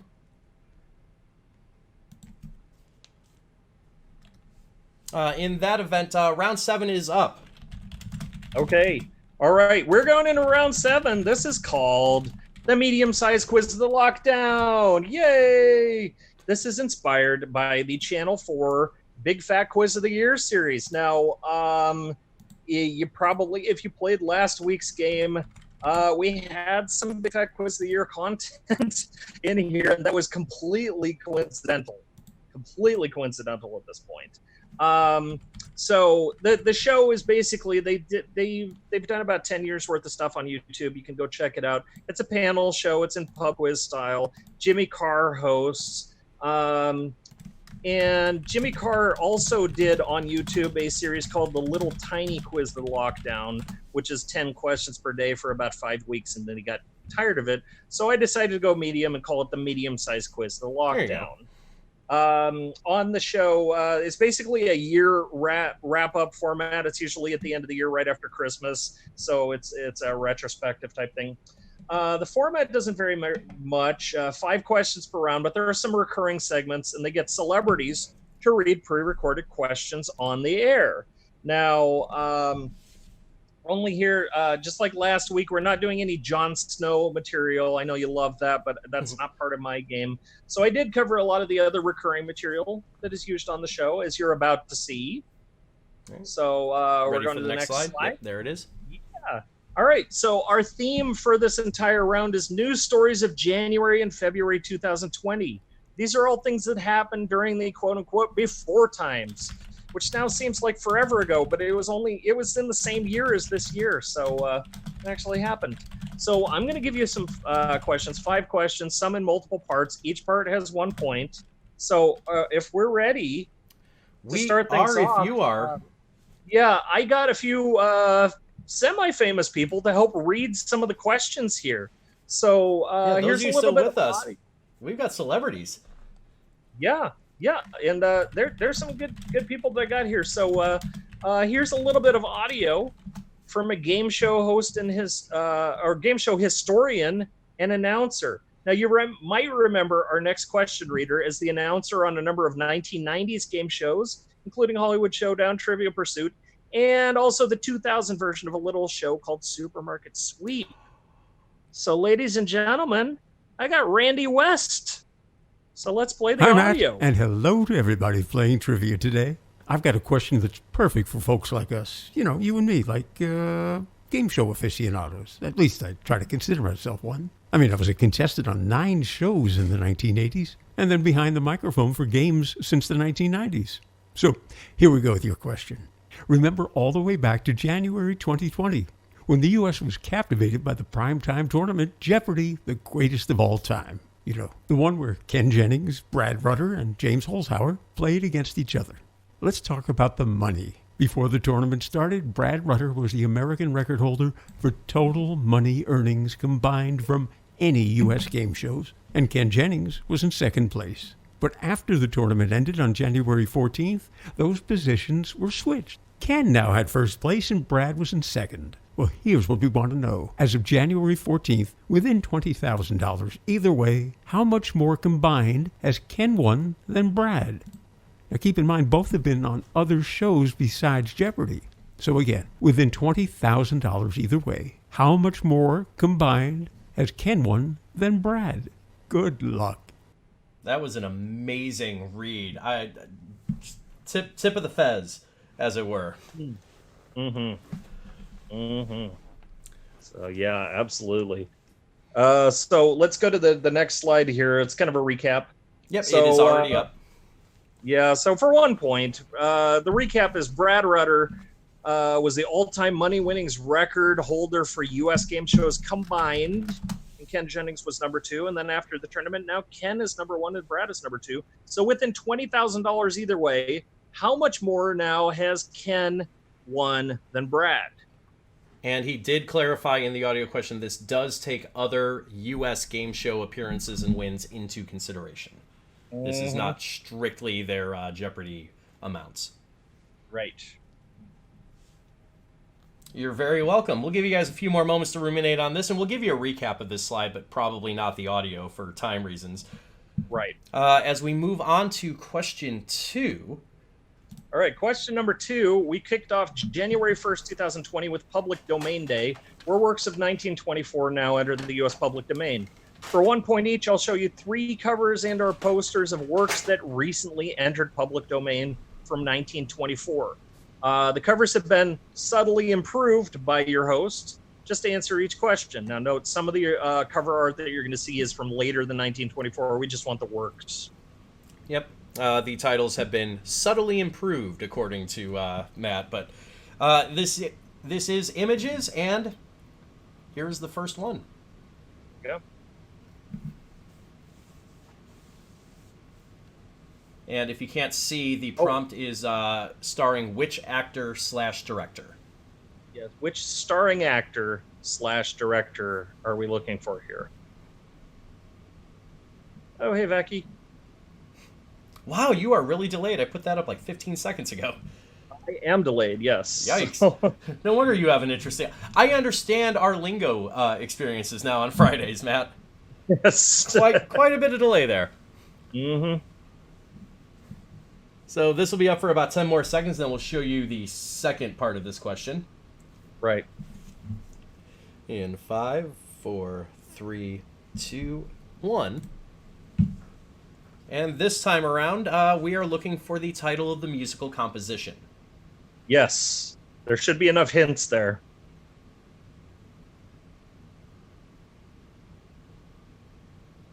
And by the way, that is a superimposed picture of me.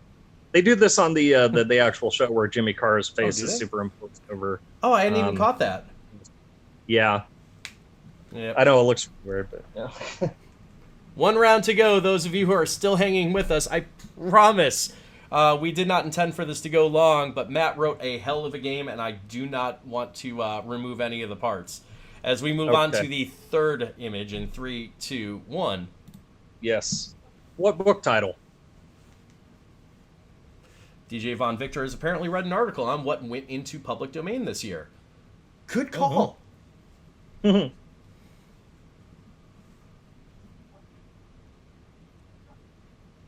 And now I realize that these were edited. I don't know how I didn't catch that during pre-show. Oh, yeah, that's my quarantine beard photo. I love it. Your beard game is strong, and as soon as I get one, I'll let you know, because all I get is this right here. It's terrible. All right, 10 more seconds with this.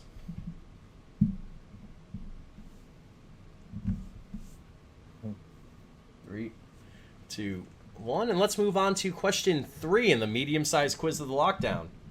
All right, question number 3. So I couldn't get the children of Mitchellbrook Primary School to act out the next question. That's a throwback to the show. So thanks to help from British comedian Ted Hill, here's the next best attempt to act out this news story from February. What I want you to do is just name the event that is being hinted at. You ready for it? So we got some video coming up here. Yeah. All right, here's your video, guys, courtesy of Ted Hill. Yeah. Hi, I'm Ted Hill. I'm a British comedian, quiz presenter, and bon vivant. If you haven't heard of me, I just said my name like 5 seconds ago. Come on, listen. You've got to listen in this game. I was going to get the kids from the primary school to act out this question, but I wasn't able to. I went down to the school and the teachers were like, no, you cannot be here. You can't just turn up at a school unannounced. You can't ask these children. None of these are your children. Go away or I'm calling the police. And so I went away, and instead I'm going to act it out with stock photography.